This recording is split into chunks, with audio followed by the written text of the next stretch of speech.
Welcome to the Cultaholic Wrestling Podcast. If you like wrestling, they're joining in because they have to. Hello and welcome to the Cultaholic Wrestling Podcast. This is the dulcet tones of myself, Maffew, the lovely, lovely Jack, wearing the happiest t-shirt on earth, the CMFTR one. Yay. Top guys, maybe out soon.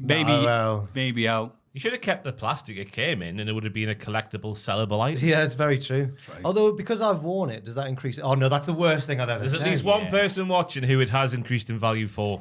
I guarantee it. So if you're that creep, give us a call. Oh, God. And here's Ross. Good afternoon, everybody. It's 9 o'clock at night, isn't it? Oh, it's 8 o'clock when this goes live. It's the evening time. How are you doing? That's right, and it's the evening quicker. Isn't that right, Ross? Oh, my Yes, God, Maffew. not this again. It's definitely darker later in the morning now. The clocks have gone backwards. Isn't that right, Joel, you idiot? Yes, that's what I've been saying this whole time. I think I'm leaning towards Team Joel on this one. Well, now Thank that you, Joel explained he meant like specifically around the 8 o'clock hour, I agree with him, but he was just like, oh, it gets later. I said the Lighter, mornings get lighter quicker now. Just at the So start. I'm confusing myself now. Just for the first few Confuse weeks themselves, when the not clocks hard. have gone by. Yeah. But I said this last week, and Ross and Maffew disagreed with me. Because he said like it was when the clocks change, just generally it gets lighter later. Oh my It God. does. Did you hear that? No, No, it doesn't, no, I'm okay. wrong. Jack and Ross and Matthew disagreed with me. It's just like Parliament, this. If you think we don't know anything about wrestling, just wait till we start talking about the concept of time. I've probably nominated that Confusing before thing. for the Hall of Fame. You probably have. Right? No, It didn't not work his then point either. of view. Hey, I watched a film last night from 2023. Bloody hell! It's called Past Lives. It Not was. heard that one. It was. It's been tipped to do quite well in the awards season this year. It's like a love story, but not really. It's about a girl who emigrated from Korea when she was young, came to America, and then like 20 years later, her old boyfriend from when they were kids comes to see her, but she's married now. What's gonna happen? Well, just stays faithful to the husband. I'm not going to spoil anything. I mean, if there's a different ending, I'm in open arms here. Oppenheimer's a different. No. Well, I've got a really high-paying job. I told you, I'm a career woman. Oh God. The winner of 8 Academy Awards. Let's just skip to the news. Bryan Danielson requires surgery. Expect to be out for the remainder of the year. Wait. When you were off, Adam went. When we got to this bit, we went. Let's just skip to the news. Adam went. Should we not have some like pleb banter?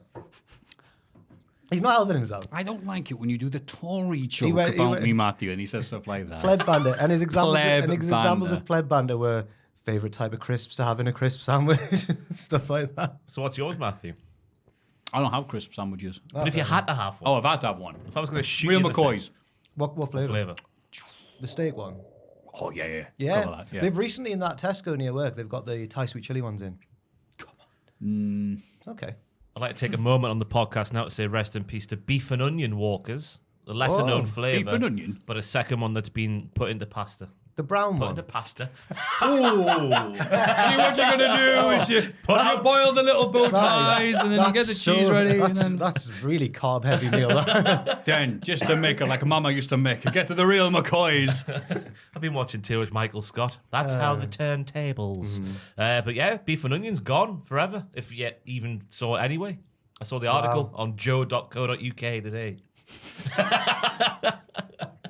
Wow, well, I got all my news from there. It joins Worcester sauce in the retirement home of crisps. Oh, I used to Tom love will be Worcester sauce, my fuming favourite. because he is from Worcester. Yeah, and you can actually say it. Yeah.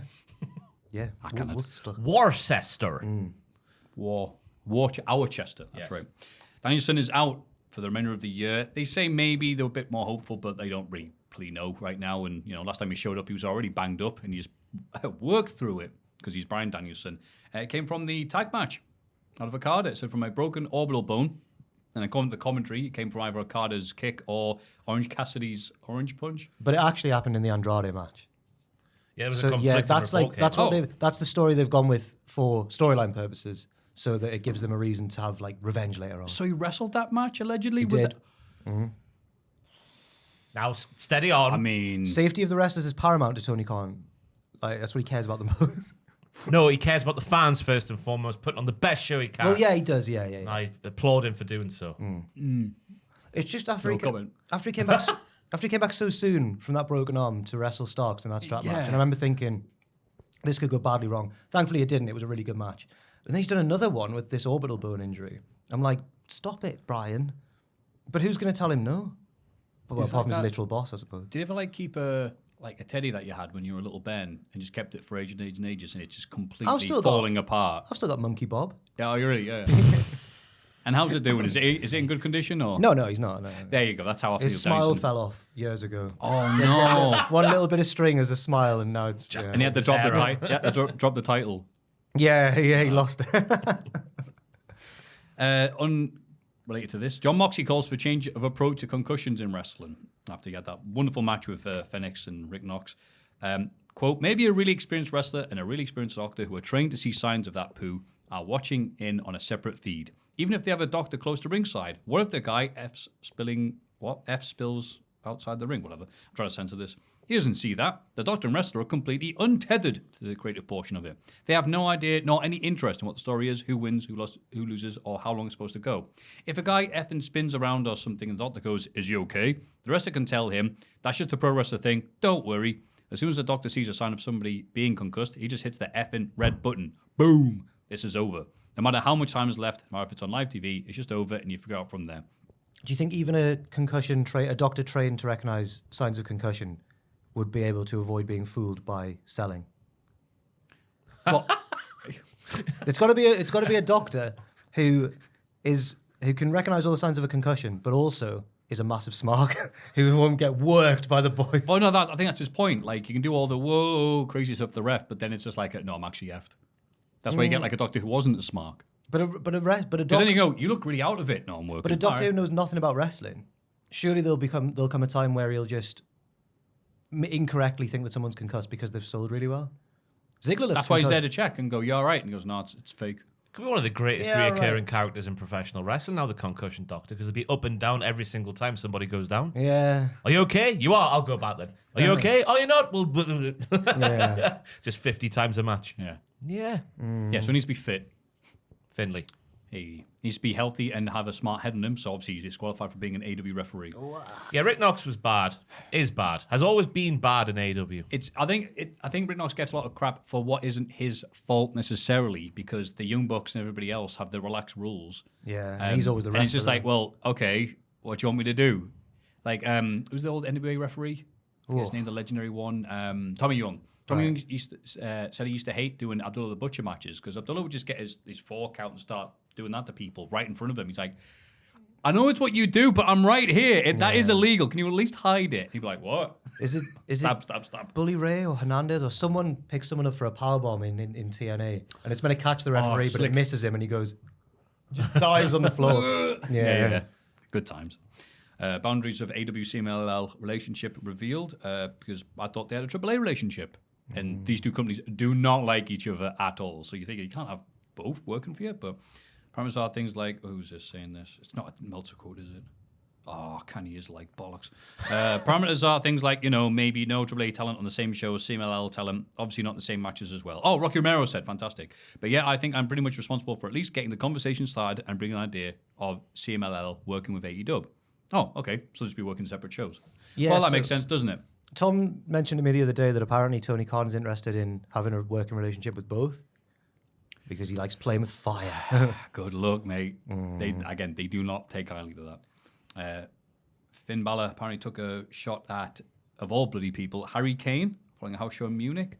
He's Tottenham fan. Spurs fan, isn't he? Yeah. Aye, so Balor and Priest would ultimately pick up the win over Xavier and Kofi Kingston, and Finn couldn't help but take a shot by saying way more silverware than Harry Kane. Hashtag WWE What? Munich. Playing for his club? That's not certain. No. No, I think that's silly. Balor's basically laughing at his own team there as well, Yeah. saying, we've not won anything. You've Harry not- Kane's just left them to go and win trophies. Yeah. Yeah. Also- Hasn't got them yet, though, has he? Stupid Finn. Yeah. Also, Harry Kane is the reason that Spurs were even in contention for trophies for the past. You've been worked, brother. Come on now, Finn. No, I don't agree with him. Also, it says it gets lighter in the mornings in winter. Hashtag WWE Munich. Alex Shelley injured, misses Impact turning point. Well, I wish I'd known this news when I went to see him on bloody Friday because I had no bloody clue what was happening when they just announced that he was no longer in the match because Kazarian was put in for him. And the three-way match that we, the good people of Cultaholic Wrestling, sponsored, Yes. didn't happen. So I guess we got a nice refund there. Eh? We have to be quite light on the spoilers, though, because it goes out on Saturday, I think. That's right. On Fight. But yeah, Alex Shelley apparently got injured on the first leg of the tour in Scotland.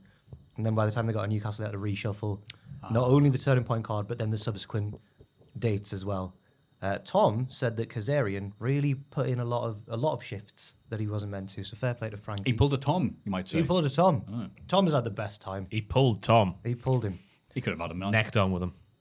Well, Tom came back from this tour, and he's like a kid who's been at Disneyland. Yeah. He's had the best time. I thought that's because so where'd you go? And he goes, what was that? Newcastle? I was like, yeah. And then Coventry? Yeah.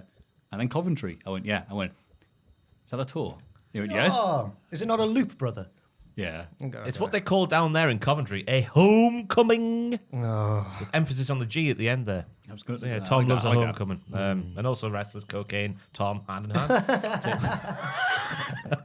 That bus would have been Ah, it's fantastic. the mule. Tom's here. Great. It was a good show. I enjoyed it, though. Good time. Mate, we had a lovely time doing I it. got too drunk. Did you? Yeah, I think I was starting to annoy people. No. Good. I'm glad you didn't notice. That's exactly what someone says when they're thinking, yeah, you bloody well did. That's not convincing. You were drinking.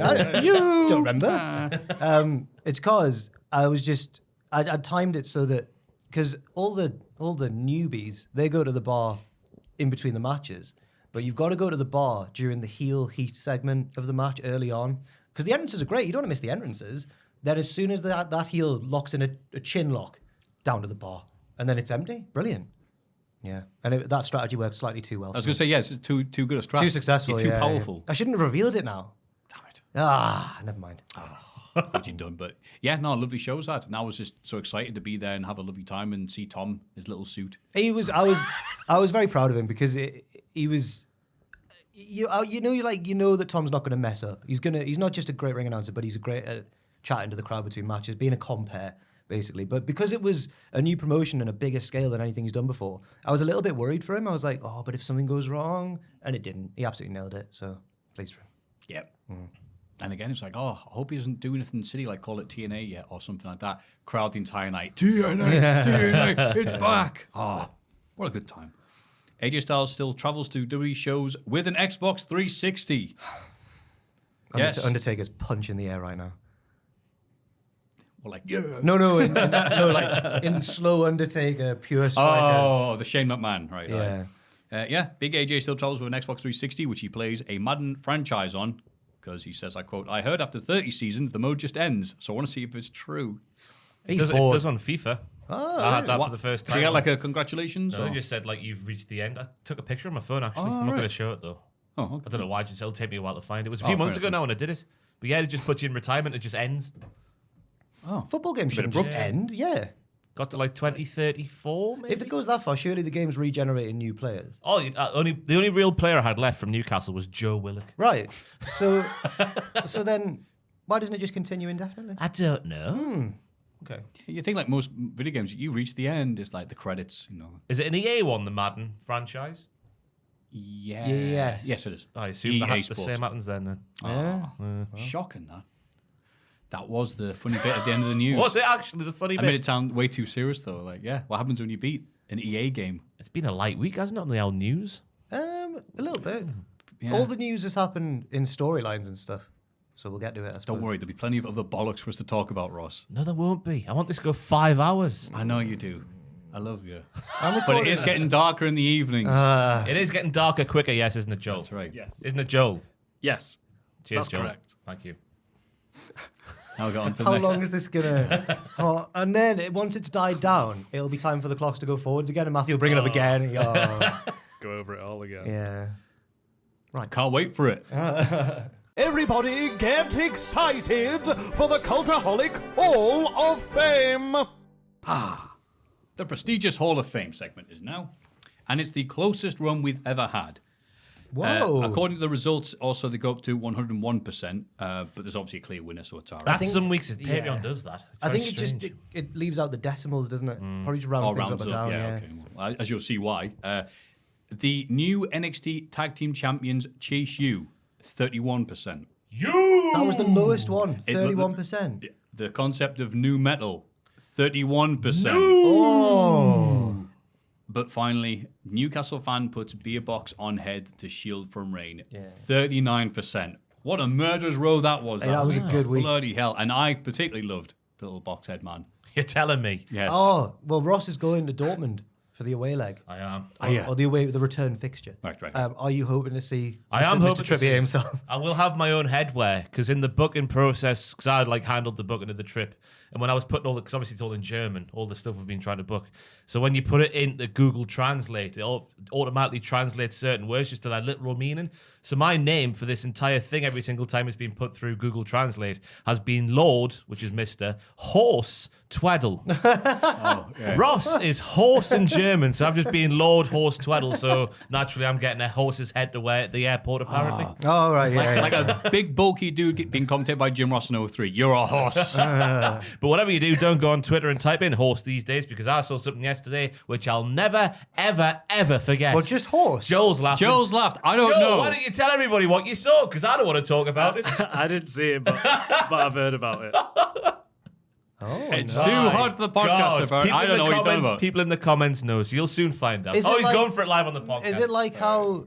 Well, you said as soon as you say don't do something, like okay. You know how in the... I'm not trying to quote AJ Styles. You know how in the gay community, not like the AJ Styles way. Don't... All right. You know how like there's nicknames for certain types of men, like a bear. Oh, he's a big bear. Is it like that? No. Oh, is it right? Okay. First thing's up horse video, horse vid. Oh, Something's right, happened. yeah, no. Don't watch. Get yourself a Hall of Fame nomination here, Maffew. No. Anyway, well, Maffew. That's the first unrelated thing to come up, but kind of related. Yeah. If you look at the video, okay. it's pretty graphic. There's a lad who owns... It's like a carriage business, like horse carriages to transport horses around. I think he owns one of those things. And it's him. He left his phone unattended at the bar without a password. People had a look. Oh, no. The horse mounts him. So my Hall of Fame nomination this week is Maffew's laugh from last week's Hall of Fame thank segment. Christ. Because the laugh was absolutely fantastic. I've just asked Joel to load it up. We might as well relive it in full again. Is this after the box? me. It's after the box, yeah. Which we showed just before the podcast went on air or started recording, and Maffew lost his SH1T again. I'll try not to laugh listening to myself. Okay. The opening moments of the second half, my pal looked down and was like, what the hell's happening down there?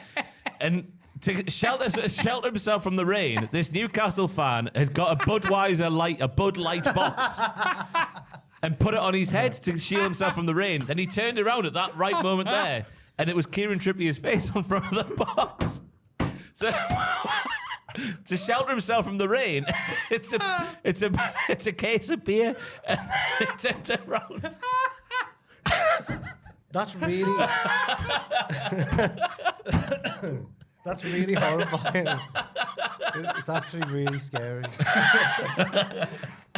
And he was just sat there for the whole 90 minutes just getting pissed on with rain, just with this box on his head. Oh, my God. Is it deliberate? He must have known. Yeah, I think he knew. I don't think you can buy Bud Light boxes with Kieran Trippier's face out like that. I can't believe that I've not seen any highlights. The cameras didn't pick him up. Oh, because he's on like the hard cam side, so they wouldn't have picked him up.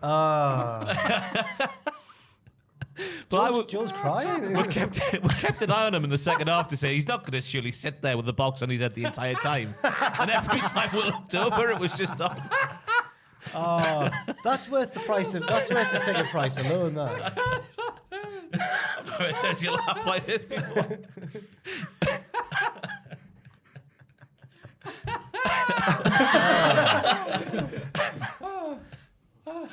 Get it off the screen, Maffew. You'll never be able to carry on. Sorry.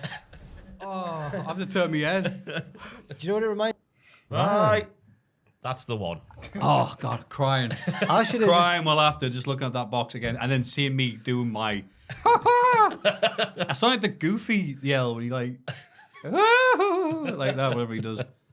I should have. Sounds like that horse in that video. No. For some reason, there, I'm trying to move it along. I'm asking Ross questions. I've learned now. I've learned from that. Aye. I just need to let. If anything genuinely breaks Maffew again, I've just got to let it play out. I appreciate you talking and made for a better podcast. So your vote is me. Your laugh, like yeah. a goon. All right, that's absolutely fair enough then. Jack, what have you got for us? But it's you next if you want. So I'll be the gentleman. All right, then. Mine's actually based on what you're He going wants to see this video, doesn't he? Oh, no, you've got it. No, down I'm there. no longer at the horse. So is it- I'm saving that for later. So should I go now? Please. I'm nominating Halloween being over. Now, that's going to annoy a lot of Halloween freaks out there because there's a lot of them. But I'm not an anti-Halloween person, usually. Like, I went to a Halloween party. I showed everyone my costume last week and stuff. I was getting into the spirit of things when I was a kid. I went trick-or-treating. I've never had a particularly bad relationship with Halloween. I'm not as into it as some people, but I'll join in with the fun. However, it ruins wrestling for a week, Halloween, or maybe even longer. This is based off that segment on NXT this week where the Metaphor explored the haunted house to try and get Dar's Heritage Cup back. I thought it was brilliant. Watch out, you're sat next to Ross. Did you actually? No, I'm Dar, and that deserves an Oscar. He was funny. Lash Legend as well. Hope they're okay, by the way. Ah, I don't. They got dragged away. and it's just every year there's some sort of trope like this. It seems like it's been confined to NXT now, at least in WWE. But they love shooting a vignette where someone explores a spooky location, and then you'll never guess what? Spooky stuff happens to them. Like, one of them's like, I can't remember who it was. I think it was Lash Legend or Jakara Jackson, like, turns the corner and there's a spooky man there. And they go, ah! And that's the end of the segment. Let's do that 4 more times. There's always at least They one turn a member. corner, see that guy with the box on his head. Match. There's always at least one member of the group who's like a bit skeptical. Like Dar was that role this time, I think. But then by the end, ooh, the payoff at the end of the segment, you'll never guess. He's got his cup back, but then Tozawa's there with all of his spooky minions, and then he goes, "Give me a match for the cup," and Dar goes, "No way," and then they all go, ooh, and Dar goes, "All right, okay, I'm sorry." It took like 20 minutes cumulatively, I think. It was just a crap segment. I'm glad Halloween's over. In wrestling. What do you think about the trick or street fight? I What do they don't call them? particularly mind the Trick or treat theme. fight, whatever. You know I what don't mean? mind the Is this the one on Raw? Well, there's one on Raw. There's one on bloody AEW Collision. I've never been more invested in Natalia in all my career. Ah, you dirty man. May interest you in Natalia's Twitter account. But I don't mind like the themed street fights once in a while, whether it's like Halloween or Thanksgiving or whatever. But it's these long segments of just predictable. Oh, I bet they get a fright, and they do. I'm sick of it. 1 year they should break it up, and he just goes, "Apparently, you have to go to this house." Opens it up. Oh, there's my cup. Oh, that was it. Yeah, back, yeah. Back in the van. The weird one was the Orton feud with Bray Wyatt, because God. if you're gonna have someone go around Bray Wyatt's haunted compound, don't make it like Randy Orton, the most unfeeling man in the world. Like, he's just there getting dust thrown on him, going, just getting angry about it. I'm like, well, you need someone who's going to be scared. Right, the tractor drives by itself, and he's like, Yeah. right. Am I Mandela in this one, or did that not take place in the summer as well? That was an issue as It well. was There. just Many after, people was it quick just to after point out. WrestleMania? Because I feel like we were there. It was an extension of that WrestleMania feud. Yeah, so, yeah. I feel like it was As at the people- SmackDown we went to, there was like a bit of a Wyatt Orton bit. Oh. People online were quick to point out. Yeah, it was at light. the stadium, at the arena, but stadium, right? It was light. And Yeah, obviously but- they're like 2 miles away. It got dark. I'm like, no, Joe was right. No, I was going to say, but maybe the clocks went back during his drive there. Yeah, that's exactly what happened. The He clock's also- changed, yeah. He gets in the limo that's outside and it drives him back to the arena, but there's no driver. Whoa, he's just small, and Randy couldn't see him. Yeah. Anyway. So, just Halloween being our. Yeah, Halloween being over here. Not over in the wrestling sense. Finished. Done. Another year. Anyway, yeah. Hack to Halloween. Yeah, that's right. Sweet. Quite a heel thing, isn't it, to not like Halloween? In Yeah. wrestling. Well, I listened to little Kurt Angle talking on his little podcast. Little Kurt Angle. Little Kurt, that's what I call him. I'm me and him are friends, so it's all right. I gave him a chair when he was backstage at wrestling. Oh, come on. I don't even remember the incident. This hasn't He been does. referenced for years. You should explain this to people who Do you are... know what? Oh, for the people just joining in, there was a certain someone who You weren't happened even there? a certain someone in wrestling who was what we call in the business a big deal, but I'm not going to tell you who they are. Out of nowhere, message to say, I'm a big fan of the Cultaholic lads, and I was like, oh, okay, really? I'm going, hang on, there's no way this big name person just messaged me this out of nowhere just to say this, give praise. Someone's coming, I know. He goes, yeah, big fan of Jack. I went, oh. I went, all right, what did he do? He went, one time we're backstage at WCPW and Kurt Angle had to stand up. After his match. Covered in sweat and Listen. Olympic gold. Listen. And there's a certain wrestler. And I was just, it's not necessarily the incident, because I'm not doing it to play with Jack, honest. It's just the fact that this big name person, this, again, I would love to say who it is, but it's probably not going to do me any good. He's tweeted publicly about it. It was Cody Rhodes. It was Cody Rhodes. He's tweeted publicly about it. He went, Have I really? Yeah, he's tweeted. He went like, I love these young kids in the business pretending to be veterans. Jack the Jobber pulls up a chair and smokes like Pat Patterson. So that's a reference to when I stole Kurt Angle's chair. Like, But he must have been bored, and who's the last person to bug me? Oh, there's Maffew. This unnamed big name wrestler in wrestling decided to tweet that. Of all things. Like, Matthew, you'll understand this. Cody often liked ripping it out of me a little bit. He once tweeted, Jack is my worst follow easily on Twitter. Oh. Yeah, don't know why. Probably because of the chair incident. I Hey, it's a suppose. fine line between love and hate, that's all I'm saying.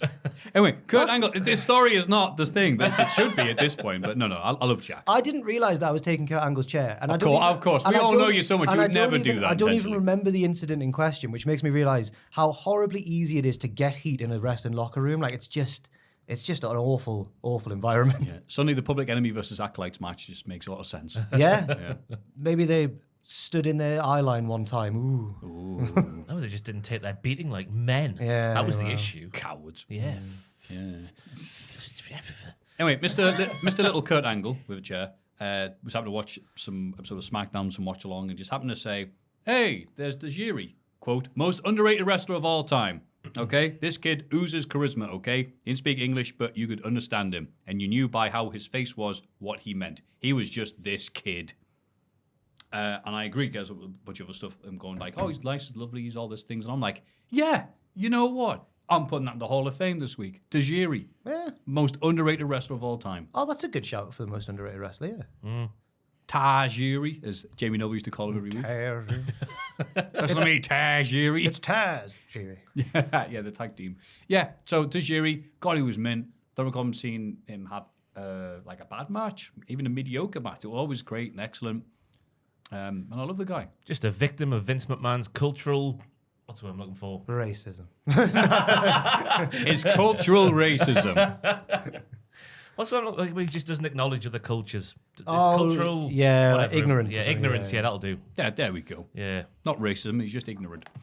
Yeah, He's it's racist. Tajiri, most underrated wrestler of all time. Because there must be young people, old people, or even dead people who watch this podcast who would know Mr. Tajiri from his work at ECW. They're still in work in the Cruiserweight division. Or teaming up that one time briefly with both Eddie Guerrero to fill in the gap for Chavo for a bit. And then inexplicably teaming up with Brock Lesnar as part of the initial SmackDown Tag Team title tournament. Fantastic. He's great with everything. We call him soy sauce. Great with... Tofu. He's not. He's the opposite of tofu. Because tofu's rubbish. He's like... He also formed one half of like Morecambe and Wise with William Regal. He could do the funny stuff. Fantastic. Do you remember when he came back for the Cruiserweight Classic? Yes. And Regal's like, oh, really good. Give the big hugs. Yeah. They were clearly having the best time. Yeah. Regal, didn't he tell a story about how Tajiri never told anybody that he could speak English unless he needed to? It was a classic, yeah. Until someone walked past him on the phone speaking perfect English. It's like, whoa. And apparently he's terrified of spam. For the food? Yes. Or emails? Oh. I'm sure he doesn't like those either. Bam. Yeah. That's an interesting thing. to be Well, terrified of. Undertaker's terrified of cucumbers. He is, yeah. And he has the goal to have a go at video gamers, eh? Terrible. Terrible. It is those. Put away that madness with his cucumber. It's like Vic Reeves' Les, who's scared of Yes. chives. The chives! Yeah. Yeah. Tajiri. That's my pick. This week's Hall of Fame is Mr. Tajiri. Yours is Your laugh from last week's Hall of my Fame. laugh. Maffew's laugh. Laughing like an old witch. Stirring a big old cauldron. And Jack's is Halloween being over. the idea of just Halloween being our? Halloween being over. Just over. Okay, cool. Sweet. In brackets, finished. Yes. Yeah. The opposite to being good. Those are some good picks. Let's see if we can get them as close this week as they were last time by going to patreon.com/Cultaholic. This is This Week in the Wrestling. It's this bloody week in the wrestling. This week in wrestling, SmackDown. Roman Reigns and Paul Heyman opened the show ahead of their contract signing. But LA Knight overtakes them, meow, and sits at the head of the table. Nick Aldis tries to restore order. Knight is very confident of winning, but Roman points out he's never had a WWE World title match. This is true. They both sign the contract and Aldis leaves. Roman stands up to leave too, but Knight stops him.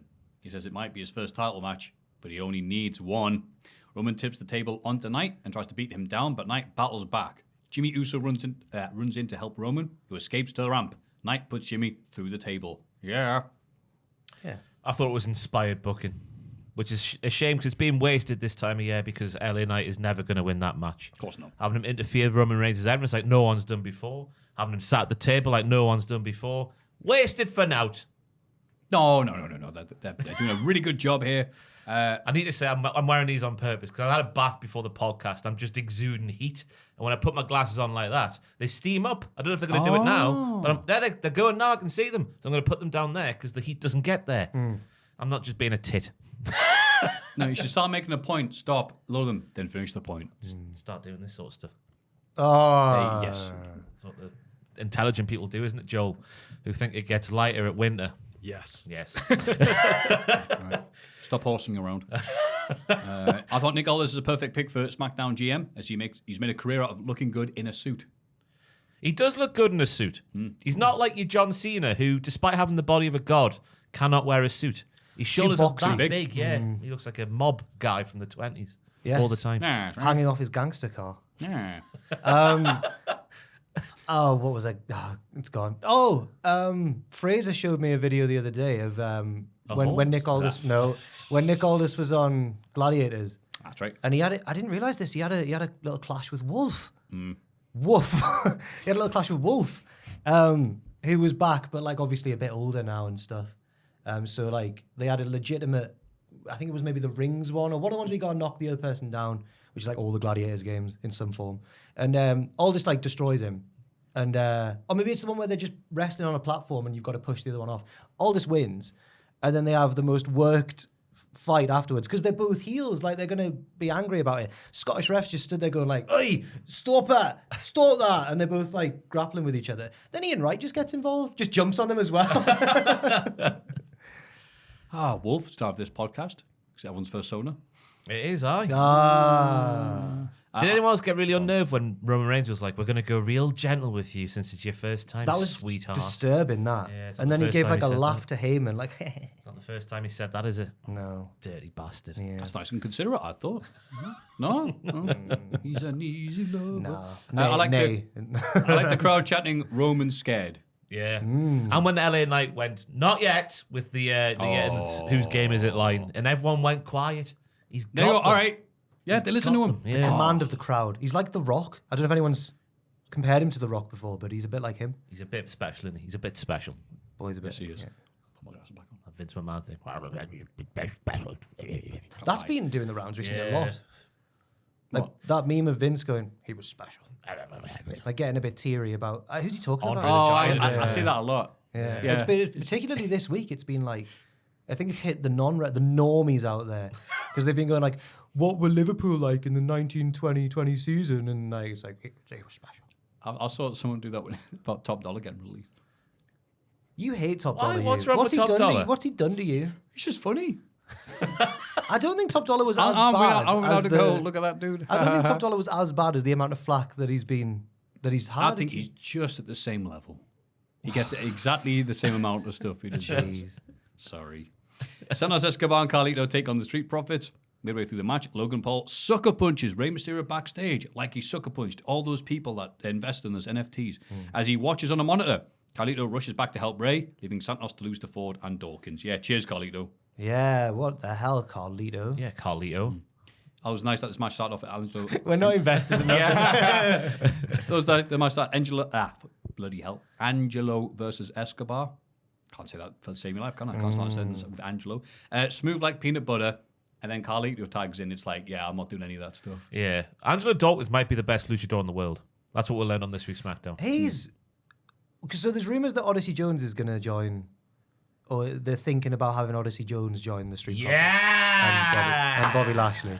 And I was thinking, but they've already got a big burly boy in Angelo Dawkins. But no, he's now a luchador, as we saw. It's like the Booker T storyline back in the day with Big T and bigger team. This is the bigger bad boy. But he's going to remove their focus because, as we know, he likes to turn up in his party truck and get all the wrestlers to go partying with him. Yeah.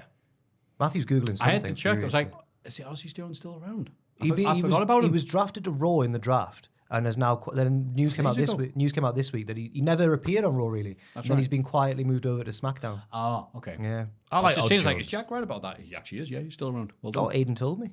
I see great potential in Odd Jones. Yeah. Fair enough. Do you not? I can't remember what he really did on NXT. He was just a bunch of squash matches, Not right? much. He hung Yeah. around with Edris and Thingy for a bit. being Yeah, party he was a boys. bad influence on them. Yeah. Mm.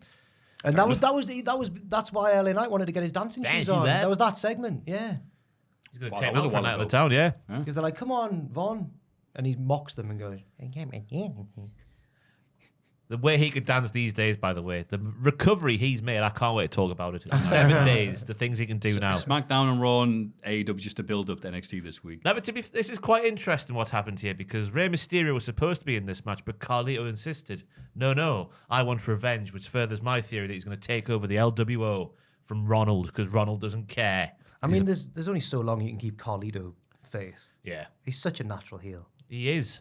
He's a legend. And if we know about anything about American wrestling, it's if they were popular 20 years ago, they're really cool. I think only Edge bucked that trend in recent years when he went heel because Bryan was still so popular in that triple threat with Roman. Shout out to Ray as well. I don't know if you noticed this when just before Logan Paul sucker punches him, he's having an air wank. It's very, He's very. having an air wank. It's very, very visceral. What's he doing? Literally, you can see his technique and everything. 'Cause he's trying to go, yeah, go on, guys, but he's literally doing that, and you can see the movement. that's not wank. Watch That's the just- footage. No. Watch the No, footage. that's just booyaka, just doing Yeah. cool. Bukaki. Oh. Okay. Well, Yeah, oh dear. But yeah, he's literally having an air wank, and then Logan Paul goes, bosh. It's one of the greatest moments in recent times. Yeah, look, hey, stop wanking and hit him. It's good advice for life, I guess. Especially in November. In the Bloodlines locker room, Paul Heyman has the custom Green Bay Packers WWE title. Carl goes, yeah, that's where we're at. Roman Reigns goes, what is that? Get rid of it. He says he's going to give it to LA Knight after Crown Jewel because it's the closest he or the Packers, pause for booze, will come to being champion. Okay. Jimmy Uso arrives, still recovering after being put through a table. Roman doesn't care and tells him, go down, get rid of LA Knight, all right? He rang the wrong play. That's what Jimmy did. I'm getting sick of these American football things from them. Yeah. It's like they used it 1 week and that was fine. When he's like, oh, you the quarterback? And he's like, I'm the second string quarterback. And that's fine. But now every week it's like, well, I called an audible on the play. I'm like, shut up. Uh-huh. Yeah. Well, I'm the centre midfield, me. Yeah, they should start making football ones. Like proper football. Proper football, yeah. Like, not like Arsenal last night, like, Yeah, yeah. They got hoofed, didn't they? Yeah. they did. I was trying to walk it in. Kathy Kelly asks Logan why he ambushed Ray after showing him respect last week. He's wanking. Logan doesn't take her seriously, but passes Kevin Owens as he leaves. He insults Kev's Rey Mysterio t-shirt. Owens ignores Logan, good lad, but is confronted by Grayson Waller and Austin Theory. They provoke Owens, who bets he could punch them both in the face at once. Road agents arrive to separate them, but Owens rushes back and indeed punches them both They're at the same losing this. time. They're losing this feud. Yes. He's just knocked them both out with one punch. I'll put them up like Popeye. Like Francis and Garnu. Oh. Oh, well. You know when people go, everything is pro wrestling? It applies to that match as well. No, he didn't. Are you saying that Fury dived? No, right. definitely won, but they already had the winner predetermined. It was Flair versus Sting at Clash of the Champions. Sting didn't win, but he's a main eventer now. I've not watched the full fight, so I don't know if Fury actually did you win on qualified points. to give 'cause an he might have opinion done. then? I didn't see the whole thing, though. So. So he might have won on points. then, all But right. even if he did win, it still looks awful that he got knocked down. It still diminished his legacy. My opinion, and it wasn't a very popular one with my mates, but thankfully I had like one or two people to back me up. Tyson Fury showed up to house show the match because he has the fight with Usk coming up, and they kept on talking about it. Usk. Okay. And WCPW. Usk. Usk. And Fury did get knocked down because he thought, well, what's Ngannou going to do in his proper big match that he's had ever? Oh, he's going to spark me out. Oh, no, knock me down. Okay, fair enough then. But he did enough to win. Yeah. I don't think it was very, very, very close. Don't get me wrong, but I still Fury had enough to deservedly win. I don't like when people forget that boxing's a points-based sport. It's not just who can knock the other one down the most. Yeah, Yes, exactly. they'll Thank win. you. They'll win that round. Yeah, of course. It was funny as hell though, because people went, Ngannou clearly won this. Boxing's clearly BS. It's all a work. Blah blah. I'm like, mate, we are watching a guy who hasn't had a heavyweight boxing match before fight the champion of the world, but that's all right. It was non-title. Well, it was for the Riyadh belt, the new belt. Oh, right. The Green Bay Packers two-egg title. trophy, Yeah, yeah. the shop zone, right. The greatest Royal Rumble. So it was a blast. I'm so happy Ngannou did so well. I'm like, I didn't realize he had that ability. So now the question is going to be if he's going to fight a guy, Tyson Fury, who's taken the fight seriously, or anybody else. He's another one of many, many UFC megastars that Dana White's just, don't want to pay you anymore. Yeah, them and USADA. That's been the crazy thing this week. Okay. Because USADA have gone, Conor McGregor's clearly on drugs. No.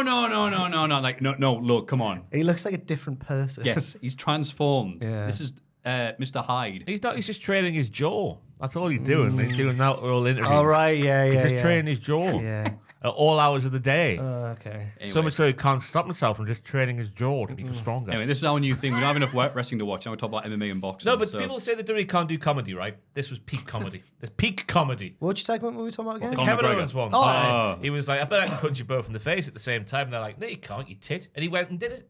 Yeah. Fantastic. Yeah, it was a good little segment. Straight from NXT. And Kathy Kelly. Oh. I've already done that bit.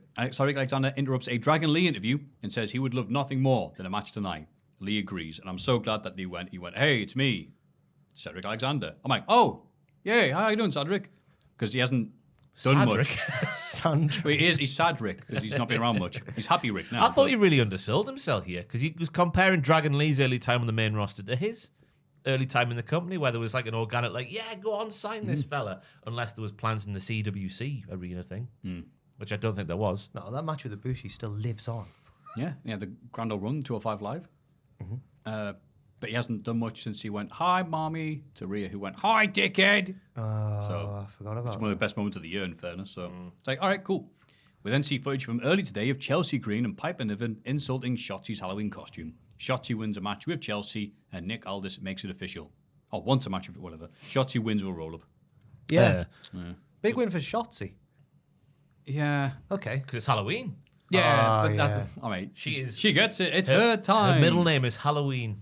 But also there was a nice shoot Russian leg sweep off the ropes, which caught my attention from Chelsea. Michael Cole gave a nice shout at Chase U for winning the tag titles during this match as well, he did. which was emotional to hear on SmackDown of all places.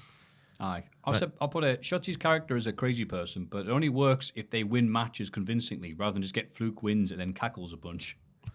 I mean, it depends if they really want to push her or not, because they're kind of being like, yeah, you're crazy. Can you just be the crazy person and just lose on SmackDown? You know the lad at school who would be in the back of the class and he'd just do stuff that made him laugh and nobody else laugh? Yeah. That's what Shotzi is to me when she's going like, That's a good comparison. everyone just looks at her going, oh. She's Am definitely. I right, guys? It's nothing. She's definitely different enough to stand out. I just don't know. Yeah, but people only really get behind you if you win matches. Yeah, you win properly, yeah, decisively, right. not getting, even may even drop kick the Undertaker. Is all I'm saying. Oh, I've been watching his channel now. Isn't he I'm great? caught up. He's all right. He's nice. He's a nice sound man. Yeah. Yeah, he gets it. Yeah. John Cena arrived for a promo and talks about doubting himself recently. The crowd chants, "You still got it," but he asks, "But what if I don't?" Oh. He's determined to dig deep and win at Crown Jewel.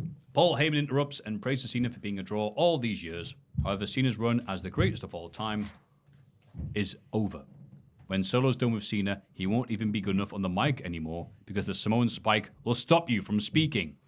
Solo attacks Cena from behind and beats him down, and he hits him with a spike. And Cena does not speak, so yeah, man of his word, that Paul Heyman. spike. That's just being paid properly and everything else, but no. I was watching this like, who can believe Cena trying to sell the fact he's done and washed up and in danger of being released by WWE? Who can believe that? And it's in the crowd, it's like, oh, it's everyone in the arena right now. Yeah. Oh, okay, fair enough then. Yep. Do we think that this is going to lead to Cena getting his win back and getting a win and getting his confidence back? Or is it going to send him spiraling further? There is no way after this promo he can lose this match. He can. Sam has told me he will eat a Dr. Martin's boot. Oh, they're the toughest of boots. If John Cena loses this match. Sam told me this exclusively. Dr. Well, Martin gave Sam's a boots. man of his word. Eventually. I'm just waiting for it. Oh, okay. I was waiting to catch a stray there as well. Like a cat. No, that was good wordplay. Good bars. Yeah. But fair play to John for And an Italian. fair play to Big John. Slightly clumsy. Fair play for John for making a big story out of this, right? Because there was no real heat for me going into this match between Solo and John and other stuff going on in the periphery and all that sort of stuff. But he's like, yeah. And then he got fired 20 years ago and it's never been as serious as it is now. I don't know. Yeah. I think Solo will win because if not, then we've had a calendar year in which Cena has lost to Austin Theory and beaten Solo Sikoa, and that just doesn't feel right. I forgot about that. Yeah, it's over there. Heyman said, with all due respect, may I? Was given the microphone, and the whole crowd went, no! Yeah. Love this Wisconsin crowd. Yeah, earth-shattering news here. Cena over. All right, cool. Yeah, the crowd were loud, weren't they? Heyman saying, I'll try to raise my kids more like Cena than himself. Otherwise, all these kids be trying to raid Randy Rhodes' house, I guess. I was watching, Big Sean Oliver's Kayfabe Commentaries YouTube channel. Yeah. Recently subscribed to that. And there was Big Todd was on, Todd Gordon. Yes. Talking about when Sandman signed with WCW and got offered $300,000 a year. I've heard the story. Paul Heyman offered the Sandman, who was making roughly, in Todd's opinion, or whatever it was, maybe he had the books at the time, the financial sheets, $75,000 a year in ECW. But Paul Heyman at this time, when WCW offered him all that money, offered him an exploding bomb death match or something against Anita, that's the one. Thank you very much. And Todd Gordon was like, "Are you going to take the offer from WCW?" He was like, "No, Paul's promised me this match." No, and that's the worst. And then Todd Gordon was so like, great. "Get in that limo now and go and sign that contract," and he did, obviously. The idea of that was the thing, and someone's like, oh, that sounds good. It's like, what we're going to do is go to Japan, and they're like, oh, it's the Sandman. We know who he is. We'll sell out a dome with that. Oh, I love I it. appreciate the Kavorka from Heyman there, like. Yeah, we say this from afar. I'm sure if we actually work with Heyman. Oh, you'd hate it, wouldn't you? Oh, yeah. Not knowing when you're getting paid and stuff. Yeah. Horrible. That's the thing. It's like you spoke to Heyman about it all. Heyman was like incredulous. Like, I can't believe people think I have this reputation of being a liar. And he was like, you're kidding, right? You don't know this about you? I stand with Mike Awesome. Right. Yeah. Yeah. I remember Joe Styles commentating a one-night stand. Oof, shameful. Oh, Still on yeah. there. It's still on there. Yeah. He wasn't to know. No, but like all the other stuff, it's like even that one comment obviously is really, Yeah. really bad. But like he left this, he's a Judas. Oh, he yeah, left this company. yeah, You're like, and Mick Foley's like, well, he had to provide for his family. If I was getting paid, I'd certainly look elsewhere. When I left Hayes Travel, they weren't like,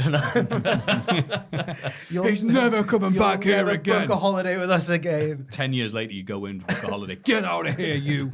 Happened to Green Day. They got kicked out of their punk club back in the day because they signed a major record label deal. Yeah. Backstage, LA Knight is fired up for his match tonight. He's going to use Jimmy Uso's pigtails to ride him around the ring. That was He awful. must have Rather seen like, that. there we go. Let's just leave that hanging. Dragon Lee beats Cedric Alexander with the Did Destino. you say that was awful? That was awful. It's a great line. Yeah, but comparing it to the horse. Oh, right. I thought that's what you were doing. Yeah, I was. Oh, right, yeah. I thought you were saying his bars were terrible. Right. And I'm glad they did a lovely little video package. A lovely little video package. There we go. Well done, Maffew. One take Maffew, they call me. To introduce people to the idea of him. Because he's not done anything in a while. Yeah, that's true. So he lost. They did this with a few people this week. Candice LeRae had one. Jaya Lee had one. Yeah. I've missed most of them out just because they were just. It's what you see on pay-per-views when they're playing the adverts on Peacock, but we get like a I'm dedicated glad they did video that package. rather than just have them all come in the ring for a big, like, oh, well, let's talk and then I'm going to call you a bitch and we'll fight and we'll brawl. To be fair, yeah, that is true. I think it's put over everyone else a much better way. Yeah. It was a good match, though, this one. Big old dick swinging contest with the flips and the punches like the luchadors do, like Angelo Dawkins, the best in the world. That's right. Cedric kicked out of that Liger bomb, though, which I thought was shocking. Shocking. Fair play to him for doing so. I just think they should let Cedric wrestle more, and then people will start to care, because he is one of the better bell-to-bell men. Yeah. The bell-to-bellman. He's a great bell-to-bellman. I don't know what else to say about it, though, because it was a good match. He showed up. He had a nice match. Dragon Lee part of the SmackDown roster now. Maybe full time. We'll wait to see. Oh, he's because I thought he was done for when he was Nathan Fraser's sidekick. But look at him now. Yeah. But just look at me now. Bianca Belair cuts her return promo, saying all she could think about during her recovery was getting revenge on Damage Katal. Now she has a title match against Io Sky at Crown Jewel, as well as a match next week against Bayley. Well, Weird that they this say could, that. this could blow up in her face. So does she mean? So she means this? Sorry, so she's had the match. She's having the match with Bailey first. Yeah. This week on SmackDown. Right. Okay. Got you. Tonight. As we Tonight. speak. Yeah. Oh, you're right, yeah. Seems There's that sussy to time me, again. lads. Some shenanigans may happen in this Oh, match on hope they SmackDown. don't try and beat Bianca down to take her out before even Crown Jewel. Oh, no. Oh. If someone would pitch that idea, you would be watching a Cultaholic Pictures video for this event. Which there was a comment which took my interest. Which was like, Was it a positive one? Jack is a knob because I saw that one. I was like, oh, it's been a while since I've looked at the comments. Let's see what they're saying. was the one just below that. It's was all the second- Joel. That was the one with the second most likes. It was like, what timeline do we live in where you're actually booking like a Saudi Arabia event like it's a real thing or something? Lol, you dickheads. I'm like, where have you been for like They treat them like real pay-per-views now. 3 or 4 years at this point of them being canon? You have to remember, a lot of people, you start talking about, what do you think of the show? And they say this, and he goes, what was your favourite bit? And then they talk more. A lot of people don't watch the shows. Yeah. But they'll follow them. So, Yeah. Good for us. Just thought it was interesting. yeah, right. Yeah. Yeah. Still that viewpoint out there that they're not canon. But I'm sure all the other comments were very positive towards you. And everybody else in Cultaholic can stop this. Don't be just be riding the negativity wave. We are washed. Stop it. Yes, good. You had a bath this morning. You're right. LA Knight wins his main event against Jimmy Uso. Roman Reigns tries to attack him afterwards, but Knight avoids him and hits the BFT. Oi, to end the show. Yeah. Yes, he does. And Dynamite. Well, no, that's later. Is that what you were doing, Oh, AC/DC? that's right. Aye. Let there be rock. Yes. There was no run in this match, which I thought was fantastic. It might just snow tonight, lads, because that's the first SmackDown main event I can remember without having a run in for ages, unless it happened last week, which it probably Good did point, do. actually. Yeah, but it was good to see. There was a shoot backbreaker from Knight that had everybody fooled because everyone thought right. He was going to go for the sunset flip Yep. because that's what 99 out of 100 wrestlers do. But no, he turned it into a shoot backbreaker. He's brilliant. Not just on the mic, but in the ropes as well, in the ring as well. Let there be The Rock. That's his name. That did let there be the Rock. Yow. What's his face who died? Forgotten his Bon Scott. Thank you. All right. Shots for the guy! Yeah. Sam told me that AC/DC are going to play Newcastle before they retire because Brian Johnson wants to. Now, I don't know who told him that, but it would be nice. Yeah. He's a local lad. I wouldn't mind going, Aye. I'm glad that they're back together. I don't know what the state of him is at this point, but I'd see him. Oh, no, wait, I say this, and then they say how much it's going to be to go see him. Nice. And I'm like, oh, that's why I don't go to these massive gigs. Right. I was going to debate going to see S Club last week. How much was it? It was like 45 quid for the cheapest ticket in the nosebleeds at the Utilita, which I the know Utilita. aren't They exactly. were in the arena. Yeah, I know they weren't exactly. There was tickets available before the show. Me and Kayla and Eddie went, but we didn't go in the end because 45 is a bit steep. There ain't no party. Yeah. Yeah, there won't be at those prices. But yeah, this match was exactly what it needed to be. The build up to the crown jewel. How are they going to have LA Knight lose without it being boring? Picture the scene. There will be a 5-minute entrance for Roman Reigns. He will then get heat for between 10 and 15 minutes. LA Knight will launch an attack, during which he will try and hit Roman Reigns with a move, but he'll inadvertently strike down the referee. No. At which point, either Solo, if he's won, or Jimmy, if Solo hasn't won, will come down to the ring and beat down LA Knight. This is while the referee's down. The referee will then stand back up, which time Roman Reigns will get to hit a couple of spears, and that'll be how it ends. The show will go off the air with Roman Reigns stood on the ramp, looking a bit tired, going, "Well, Solo, we're at war now." Yeah, but Like every bastard time. Yes. I mean, that's rather cynical and, yeah, probably true. But you have to remember, Saudi Arabia, they can book whoever they want. So if the kids are watching, there is the chances of Dark Side Phil making the save. Who's Dark Side Phil? He's the big YouTuber, Twitch person who's... I honestly thought you meant CM Punk. Yeah, so did I. Me and Jack are old, apparently. Oh, you hear that name and things here. Oh, I used the wrong name here. I don't know why I thought you'd know that. Oh, some of a lol cow then. Boogdy? I mean, he's... Oh, the big lads. yeah, right. he could be... Joke's sour, folks. Move on. Yeah, whatever you said is going to happen, The Ross. two big lads who did the boxing. I like the idea of the Saudi Arabian kids getting bored of the wrestlers and going, come have the YouTubers fight more. They might get Francis and Ngannou in. People keep Oh, just mentioning like names to me that I just have no, like Salt Pappy. I don't know Salt Pappy, but they all box now. Any relation to the Bay? The Yeah, Salt Bay? I thought, No, I is don't that think not- so. Salt Pappy's definitely the Salt Bay. It's just how you can have like Ketchup. La Parker and LA Park, you know. No, Tom told me that was his nickname after the TNA bus on Friday. Salt Pappy. Why? Oh, no. No. It doesn't matter. Okay, we'll move on then. AEW Collision. Kapow. Jay White beats AR Fox in the opening match. MJF sneaks to ringside afterwards, but almost steals his title belt back. But the Bang Bang Gang catch him, and he's forced to run away bravely through the crowd. I wanted Jay White to cut like a 20-minute promo after this. Listen to my wonderful accent. No, I'm joking. I didn't want him to. I'm glad he didn't. Thank you.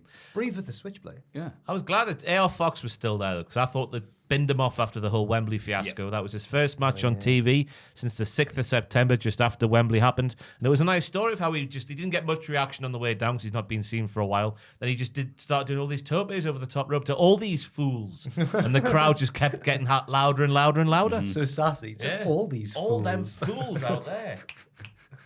I liked MJF being the babyface with a brain as well when he realised the odds were against him, so he scarpered. Nothing wrong with that. No shame in running away. Yeah, I think that's fine. As long as it's 4-on-1, you're right.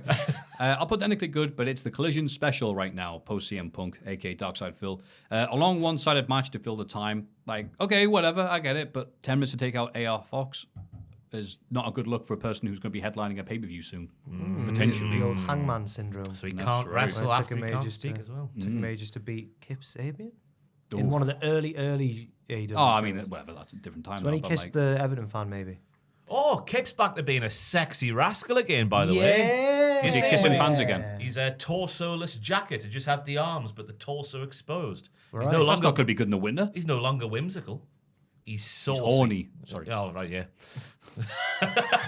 Sorry, I tried to be funny then. The Acclaimed and Daddy Ass are excited to celebrate 69 days as Trios champions. I love these subtle AEW segments. Max Caster gets a text from MJF saying he'll be there next week to celebrate with them. Bowen says, mate, it's a catfish. They make Caster stand in the background with his head down because he's a pervert. Yeah. I mean, it's a dangerous world out there because I've been trying to sell some stuff on Facebook Marketplace and the amount of people catfishing me is terrible. Really? Yeah, but you can spot them straight away because I was like, I can't come and get it, but my cousin will be there via this delivery service and always a different one every single time. And I'm just like, I think you're a scammer, and I block them. Yeah. How is it? What's the scam then? I don't know. Wait, because it's trying to get you to. They always send you like, I'll agree to pay the fee, but then you get an email from them saying like, because you give them the PayPal, your PayPal email, and they're like, oh, if you click this link, because your PayPal has like a reception limit on it. There you go. Click. Yeah. Right. Ooh. But I've got used to it now because they just use the same structure every time. Disgusting. Tusk. Nice. If you're watching. Yeah, if you're watching. Oh, the scammers, damn it. We always listen to the podcast. Dalton's Castle's boys lose a quick tag match to the Guns, who are still hanging around ringside because, hey, got a matchup. Yeah. It's probably the best version of the finisher we've seen. Fair play to that bye for selling it like that. But I was a bit annoyed. Just got teased with a Dalton Castle match, and then they gave us the boys. Yeah. I mean, the boys were over because they're just silly. I don't know what else to say. Yeah, It was boys. nice to see the Guns win a tag match clean. Was it clean? It was clean. Yeah, yeah. Absolutely. Yeah, fair enough. Yeah. That was it. That's what I mean. Nice quick squash match. You're like, oh, that's what the rest of the show would be like. But then they'll have 20 of these, I guess, to fill the time Yeah, in that's the 2 true. hours. We see a video package hyping MJF versus Omega, followed by another Danhausen ditty. I like that. That's the Very evil, very nice. it's the homage to I said WrestleMania 3 then. Jesus, Halloween 3. The ending. I see. It's Aretha Franklin! Ladies and gentlemen, WrestleMania 3! Very, very, very nice. That's that my your Aretha Aretha? Franklin. That was good. Was that Aretha Franklin doing Danhausen? famous- That was amazing. Would it not be more like Rare? Aretha Franklin. Now I need to see Danhausen dressed up as Aretha. Oh. Aretha? Urethra. Oh, I tried to do respect with Danhausen's name and it wasn't going to work. I'm glad you cut me off. Danhausen. Danhausen. Teeth. This is what you got to give to me. Yeah. Moving on. Well, we've lost it this week. I don't know what's going on. We've always had it. I'm never having a bath before this podcast again. He's smoking the bath salts, that's it. Ryan Nemeth, who I'll put in brackets, does sound a lot like Danhausen talking right now. I don't know why that is. He sounded like a nerd, and he's supposed to be a Hollywood hunk. Yeah, Mike, is this how he usually talks? Or is it because we never hear from him ever? Maybe. Is interviewed backstage and says, I'm having a lot of success in Hollywood. Yeah. But to match that success in AEW, I need CJ Perry's help. Yeah. He knocks on the locker room door. Miro answers and beats him up. Right. So it is just a cook thing then. No. No. Why is Miro in CJ Perry's locker room then? Well, if they're not together? She wasn't there, though. He How was do you know? waiting for because I was there as well. Oh, I okay, don't fair know. enough then, thank you. I don't know. Just he's trying to save her from all the materialistic things that come with life in professional wrestling, but she doesn't know. Like Ryan Nemeth. Yes, exactly. I don't. They need to. I'm all for shades of grey in storylines, but this needs more. This was 50 Shades of Grey. I'm Yeah, just saying. yeah. But this needs more 50 Shades of Nay. This needs more. Stop it. This needs more like designated storyline. Like this is what's going on. And yeah, I worked with Nigel as well, though, because he claimed that Miro isn't as hot and as flexible as his wife, and I would like to beg to differ. Oh, you can't be as flexible as her. But I digress. Yeah. Oh. Hikaru Shida beats Abaddon in a Fright Night fight. Right, what was she dressed as? Shida, you'll know. Beetlejuice. No, Sheeta wasn't. Sorry. She was in a red dress. Oh, Ada from Resident Evil. Thank you. Not one of the Sugar Babes. I mean, some people would say that. in the red dress. That's one of their songs. Is that what Oh, Originally sung by Kenny Rogers. And Abaddon, I think I hate got Kenny told was Rogers. supposed to be Spawn. Do you hate? Kayla says every time the gambler comes on, she's like, oh, he's got such a sexy voice. And I'm like, just cough, Kenny. Just cough, you're singing a song, man. Could barely hear you at the start. I know, well, sexy voice. give it a cough, Ken. You got to know. There you go, now we can give it the barrels. He sounds like Dan Housen doing the rest. But I was wondering when the last time Abaddon had a match on television. It's been a while. And you have to go all the way back. Oh. Well, she had a match on they had a match on Rampage on October the 25th. But you have to go all the way back until October the 27th, 2021 for Abaddon's last televised match in AEW. Whoa. A trick or treat. Right, really? Yeah, trick or treat match against Dr. Britt Backer. That one there. Five Select was saying. Five Select said that they'd asked why Abaddon had been off TV, and they'd gone, well, she's been injured for the past few months. Hey. Oh, we both did that at the same time. Sorry, yes. Yeah, pronouns. Of all the things I didn't expect to happen today, that was one of them. They've been off TV. It's because I've said it incorrectly before in the past. It's like, there we go. I only didn't need to start mess my up thing, once yeah. to learn from my mistakes. And apparently they've been injured, and then, but then Fightful put a thing at the bottom saying like, however, we do not know why. This doesn't explain why Abaddon's been off TV for 2 years. Like it's very strange, especially what happened last Halloween. What did happen last Because it was 2021. Yeah. When it was the last Abaddon match. I think they had a big injury, didn't they? I think. Ah, right, fair enough. I'm assuming. Abaddon was looking lean, though, baby, I thought. Been to that Angelo Dawkins school of wrestling. The Lucha Libre. Obviously, it's a little bit ruined if you saw Raw before watching this Collision, as I did this week, because they largely do. There was a lot of similarities between the two matches that Natalia and Chelsea Green had, and these two had here. But I guess you're backed into a corner when you book a match like this, aren't you? Yeah. There was no Jeff Jarrett or Leatherface, so Damn could it. be worse. It was just a match with some stuff. This did not tickle my pink or fancy. Tickle your pink. Take your ping. That's the expression. Take your pickle. Pickle? Take Yeah. your ping. You can do that as well. You can buy me a drink first. You can be tickled pink, I suppose. It did not tickle my pink. That's not how you say that, is Is it? this how you You're do right. chat-ups? All right there. Would you like to see my pink? Would you like to tickle it? Hello? Come back. I'm sorry, Kurt Angle. You got me, chair. This week we've got a bit working men's club in the 70s somehow. I don't know what's going on. If you do that voice, you got it. Well, because you won't know it. I blame Natalia and me this week. Oh, I mean, whoa, hey, whoa, hey, whoa. Good luck to her. Whoops. weeks and weeks of Ross being like, what does Natalia even bring to the product? This. Stick some bunny ears Hey, on. this and is so a he's like, gimmick you know I can finally get behind. what? Okay. He's agreeing It's with the me. way you Look at say him. it, isn't it, Ross? We see a video package to hype up Dax Harwood versus Ricky Starks, followed by a video on the history between Keith Lee and Shane Taylor, which happened on Ring of Honor, so it doesn't technically exist. Afterwards, Samoa Joe squashes Rhett Titus to retain the Ring of Honor TV title. And that's a Not name I Rhett. remember. Yeah. I think he needs to change his name to Ripped Tits, because that man has 0% body fat. My pink was tickled. Ripped His body tits. count was the same chance he had as winning.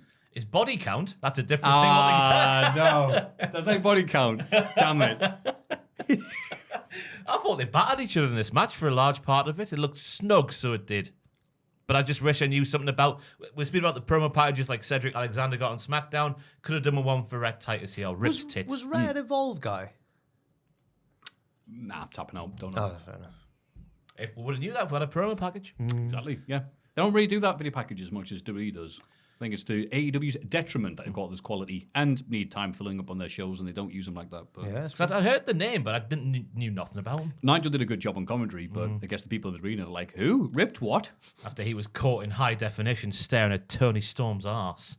Nigel. He wasn't. He was looking up the No, ceiling. Nigel. Yeah. He bloody wasn't. Was this when she I'm looking at Sting in the rafters. I'm Was not this looking... when she was sprawled on the announce It was, table? yeah. Well, I mean, Yeah. okay. Handing out the shoot tangerines or whatever. Clementine, sorry. Yes. More on that later on. Yeah. We see an interview from the previous night's Rampage. You cruel bastards. Why would you do this? Featuring QTV and the newest member, Johnny TV. Newest member. He's been around for months. QT is back I in don't know, I don't AEW. watch I know, I was going to say, that's Rampage. hilarious. Yeah, because it's like newest member. He is technically the newest. But They were it's talking also about him like he was new. They were like, and Johnny's here, by the way, as well. Because no one watches Rampage. Yeah, but like everyone told us in the cut, because we made a bit of a bollock last week saying, why have not been building up Santana versus Ortiz? So I looked at the comments last week and there was a few saying, they've been building up on Rampage. Shame on you for not watching. So if There's no need for that. If everyone's watching Rampage, why did we have to see this replay? And why specifically was it a replay involving QTV? Because he's back and he has the AAA Latin American Championship. And he's ready to defend it because you know what? AEW needs more titles. QT is just such a whirlwind of charisma, man. It's dry. I don't like him, me. I can see the role he fulfills, but there's better people to be used on TV than QT Marshall. I like QT. I don't like the rest of QTV. I'm sure he's great in his many roles backstage and everything. Everyone's always putting him over for being great backstage. And I thought he was a much better wrestler than he was given credit for when he was Cody's hapless tag team partner and stuff. But not as the heel leader of a comedy stable. I don't think that's his forte. I liked when they would do all the AEW dark tapings and he would be the main event of a lot of them and he'd get more heat than the rest of the show combined. And it was partly like, oh, this guy's really good at what he does. Oh, you're playing the bad person, whatever. But part of it was like, you're main event. How dare you? Who do you think you are? It was so great. That's the guy I miss. Him winning the AAA Latin American title against, Pentagon, I believe. You're like, okay. Pentagon's got to win. Surely. He won't. You have to wrestle better. Aaron Solo will see that not happen. But Oh, I think QTV falls apart. No. when Double J hangs them up eventually, that's the guy to take over from Double J. Oh, in that I role, like that. Yeah. Until QT Marshall? Yeah, when Double J's still there, we don't need QT because Double J's just better. When he finally drops the Texas Chainsaw Massacre title. Claudio Castagnoli reveals that Danielson suffered a broken orbital bone. Doesn't say when or where. So he wants revenge on both Okada and Cassidy, but not Andrade, because apparently he's lethal. So he even says he'll travel to Japan to face Okada. But he wants Cassidy next week on Dynamite for the International Championship because that costs way less money in plane tickets. No. But no, if he went to Japan, that would be sick. Claudio in Japan. Here I am drinking coffee. Yeah. That's all it would be. Whoa! Tubman released a new vlog this week. Yeah, so Oh! We could have brought the segment back. it was like an old one from when he was in Japan. He's not just gone back. Let's He's do it. Oh, right. I thought there's been like a huge... Oh, yeah, he's come back to Japan. cycling around a lake. Quickly, let's Right. No, quick, no, no, quick no. 30 No, seconds. no. Joe, get it up in quick 30 seconds. Well, then tell you what happens. I'm on my bike. Ah, What do you want? horrible guy. I'm not being horrible. It's a bike vlog. People find Richard's manner on camera very soothing, actually. Joel's got no idea how to We can't watch Rampage, but here's Tubman in Called Japan. Dick Tubbs. Joel's so excited, he's just typing, Joel, Light-Skin Blib. What are you doing? Typing just Tubbs. Channel's called Tubbs, but It's Dick It's Tubbs, not isn't showing it? up. It's fine. We had Starks versus Dax next. Oh, there he is. Nice. Why did I tell him? We actually do. We have to skim through it, don't we, just to see what he's been doing? Tubman in Japan. Why not building up Santana Ortiz? Anyway, who cares? Just Tubman on a bike. Ooh. I'm on a bike, like... He's going to Lake Biwa, Japan's largest lake. Recommended. Oh, he's had some diversions. What's that?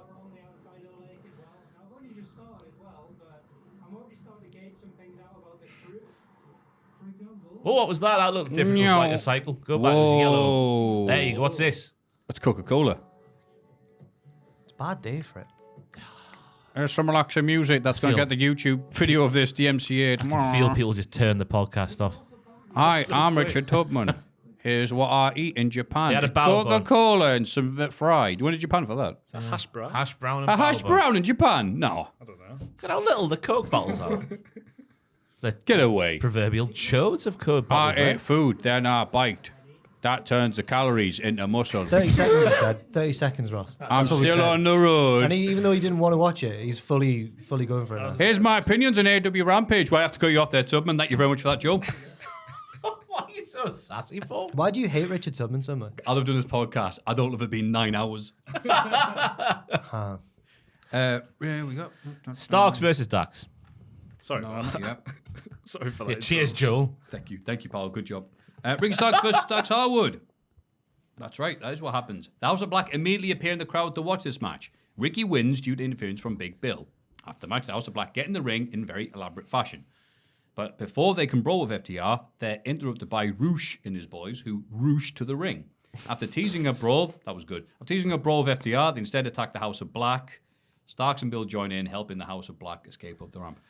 My question is, why would they immediately, as the match starts, have the House of Black show up in the crowd and take all the crowd's attention away from this match? I think Tony Khan's about 9 years old.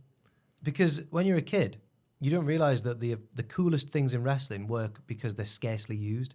So the lights out thing happens, and he's like, let's just do that more times, and it'll be cool every time. That's a Vince McMahon trope, that, isn't it? Oh, that thing happened once. Let's do it until it dies. Yeah. But I think it was all right for me, that, because they attacked everybody involved in the match last week. So I was like, ooh, they're back again. Who are they going to attack this week? Yeah, but why not just have them come along after the match?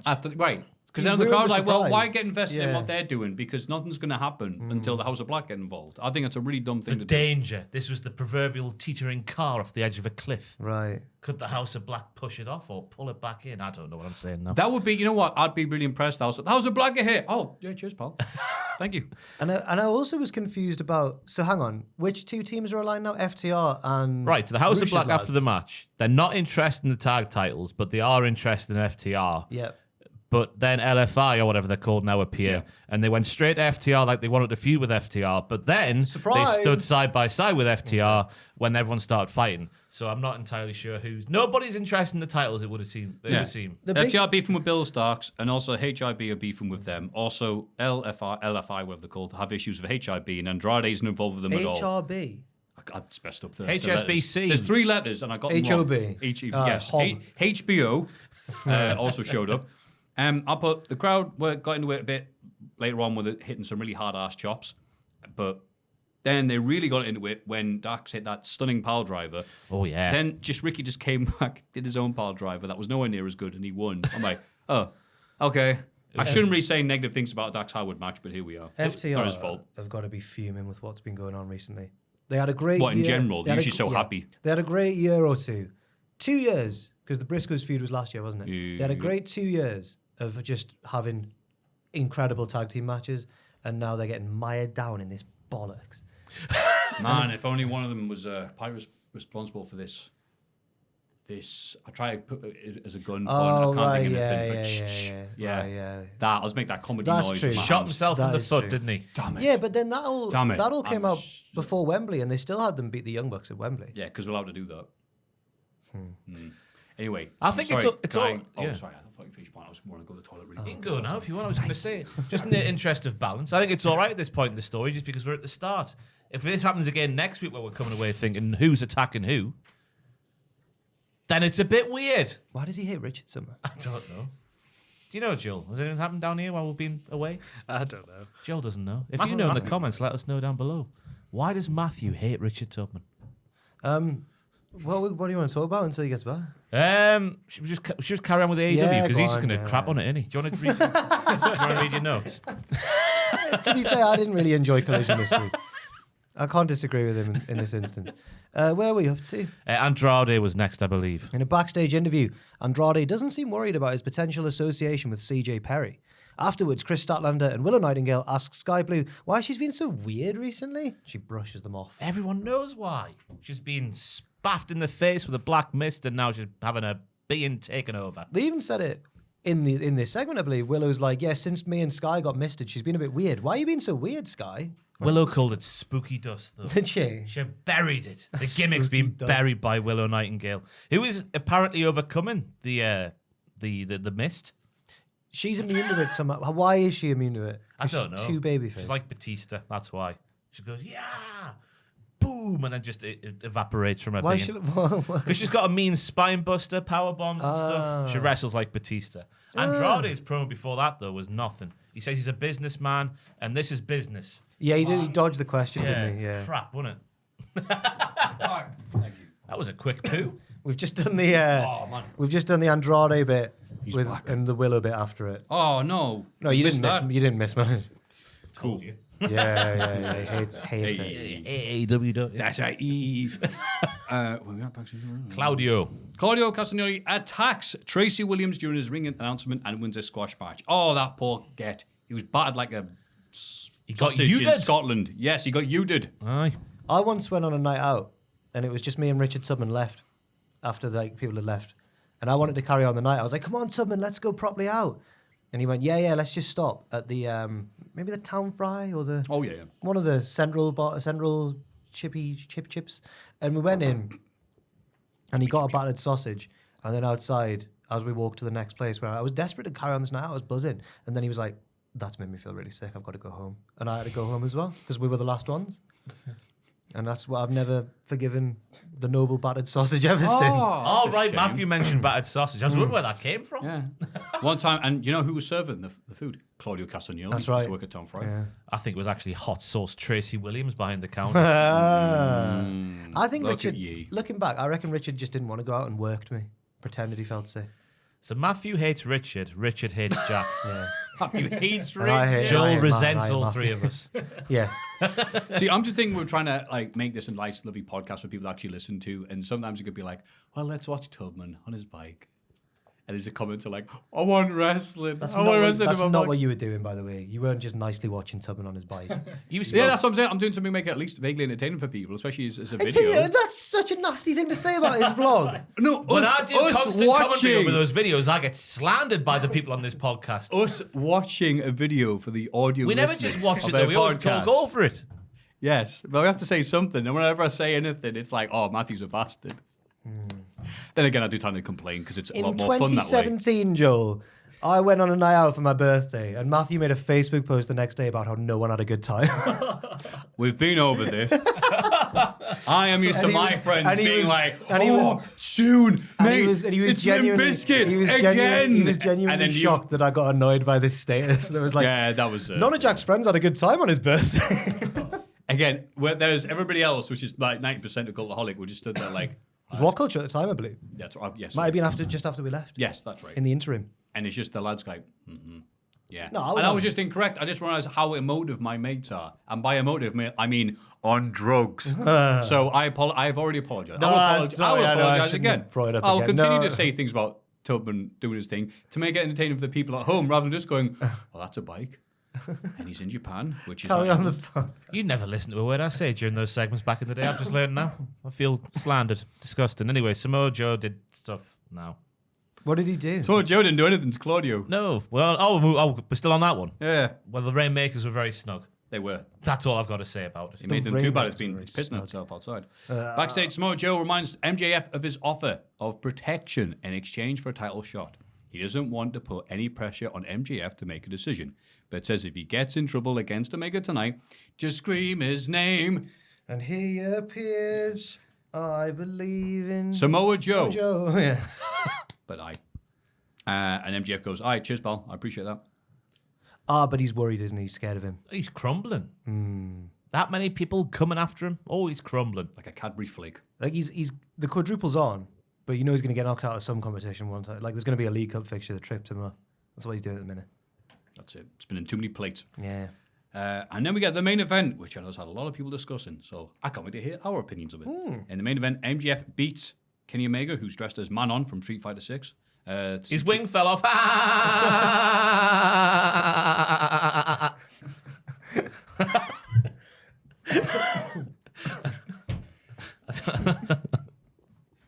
I didn't even write that down. Wait. Just genuinely delighted. Damn it, you didn't. No. Right. To secure the record as the longest reigning AEW World Champion. Congratulations, Maxwell. Yeah, well done. They show respect to each other afterwards as we cut between all of MJF's foes watching on backstage. Ah, So did you like the match? This was an interesting one for me. I think someone discussed on the Twitch that AEW is the most overanalyzed show in wrestling, and I think, well, yeah, but they make it like that, right? Yeah. That's probably little hints and what's going to happen are all about. But this was a match where I know they worked hard, and I know they did lots of stuff, and the crowd were really into it. Thankfully, the crowd woke up for this. They were dead silent the rest of the night. But at the same time, I do think that the complete lack of build, no, not lack of build, but the lack of importance, I should say, they gave this match. Here is MJF, the world champion. Well, take our word for it, he doesn't have the belt with him. And here's a match that's been set up by two lads going, bitch. No. Bitch. Like, all right. This should have been something that I think people, a lot of their minds thought this would be a big old match. And it felt like just a throwaway match on a Collision. If you wanted just a match where some lads did some bumps, they did some cool spots, and inexplicably did a powerbomb off the apron through a table because no one can get DQ'd in this bloody company. That's just incidental. I'm just saying. Yeah, come on now. Referee just... All right, whatever. That's exactly what it was. I thought it was. Well, like, referee's discreet. And it built up. It did have a bit of Don Callis coming up, so it's going to be played in the long term and stuff like that. All right. But it's one of these matches where I felt if they did the exact same match, but it was at a big show and event, I would have loved it. And this just was like, am I going to remember this in a week? I think I agree. Just because I enjoyed the match for what it was, but I'm not fully sold on... I've never really got fully behind MJF Jay White as the main event of Full Gear, or the big title match at Full Gear, whether it main events or not. Whereas if they'd had that be the mini bridging feud between two pay-per-views and had Omega versus MJF, I guess maybe they just couldn't do it because the record would have already been surpassed by then. I agree. They could have done a longer build to this match to make it feel more special, but I think the story was quite simple of like, oh, we've got this date coming up that we can't change because time is a thing that happens in one way, Joel. As Ross looks at Joel. So yeah, I agree that maybe the build could have been a bit longer, but I thought it felt quite important in terms of like the time they like gave it in the build itself, right? Like what they actually did on TV. Yeah, it was greater than the sum of its parts. Yeah, right. And I didn't think it was necessarily a bad match on being crap or anything else like that. There's just some people like, oh, a classic. I'm like, is it? If I don't remember it, like, I think you will remember it because MJF was doing stuff he doesn't normally do. Because the story was, it was literally just two wrestlers trying to show who was the better man. You know, I think I like MJF when he's not doing stuff like that. Him doing the poo. He was getting bigger pops for doing like, hey, finger point. My eye, and the kangaroo kick, which Jim Ross loved. Like Nigel said, you love the kangaroo kick, don't you, Jim? Silence. And he went, well, this match is for the AWA World Heavyweight Title. I was asking Aiden the other day, the news hound, lesser news. Woof woof. Yeah. Ape. I was like, what's your match of the year so far? And he said the Danielson MJF Iron Man match. Whereas I still haven't been able to watch anything that I've enjoyed more than the triple threat at WrestleMania. Gunther and Sheamus and Drew. Call the police. Yeah, call the police. But I thought this two good matches. Like, I thought this was excellent. Because it was. I was going to ask, what are your guys' matches of the year so far? Probably that one still. The triple threat. Yeah. Yeah, I don't want to say it because I like to think it's not a very cool answer, is it? But at the same time, God, what a it's match. undeniable. Yeah. That maybe the tag team title main event at WrestleMania. Oh, the Usos and Zayn and Owens. Yeah, just like, for feel good. Yeah, but still finish the story. Finally, yeah. But the stuff MJF was doing in this match that we've never seen before, like the shoot poison runner up the one winged angel, that flippy thing he did backwards. I forget what it's called. Is that It's the Angelo Dawkins. The Angelo Dawkins, yes. The Dawkin Rana. The one-winged Angelo Dawkins. Yeah. But yeah, it was just the fact that, you know, he was wrestling Kenny Omega and he tried to out Omega, and he did. Yeah. I thought it was good. Yeah, I liked it. I like the finish as well. I think that the issues with it are more overall issues with Tony Khan's booking. Right. But the match itself, I did enjoy, I think it's interesting. AEW seems to focus on specific matches. Like, oh, this match would be great. And AEW focuses on stories. Yeah. And I end up remembering a lot more about WWE than I do AEW. Yeah, you need more of a blend. And AEW really was in that sweet spot back in the day. But now they just have too much on the plate. And in that sweet spot now is NXT. No, it's not. There's the segue. No. Joel, who does the clips for this podcast? Because I got stitched up this week with the clip was released. Because they took out the bit where I was like, that was satirical, by the way. And I had a Did they? Yeah, I had a couple of DMs going like, Ross, this is why you're wrong. Oh, no, they're sad. It wasn't the bloody UK Irish thing from last week, was it? Jesus Christ. No, it was the... Is that when all you I claimed need. that All Ireland was part of the UK? Oh, dear, oh, dear. You know when... If I don't say anything, they can't clip it. It was when Ross did that voice to be a smark. Went, oh, you enjoy Kenny Omega. I was like... That's the bit they clipped. That's the bit Mate, Ross, you've offended someone in the office. But clipped off the bit at the Wasn't end where I was even like, I was bad. joking, by It the wasn't way. even a bad... Yeah, but you know what usually- wrestling fans love? It's when someone does a silly voice and was. impersonates their bad I opinions. would never have thought that would be the sort of thing you would get DMs about. Of course, if you clip it like that, and the world's... I'm just scrolling through You're still living in those halcyon days of 2016 when you get away with anything. Yeah, right. I miss those days.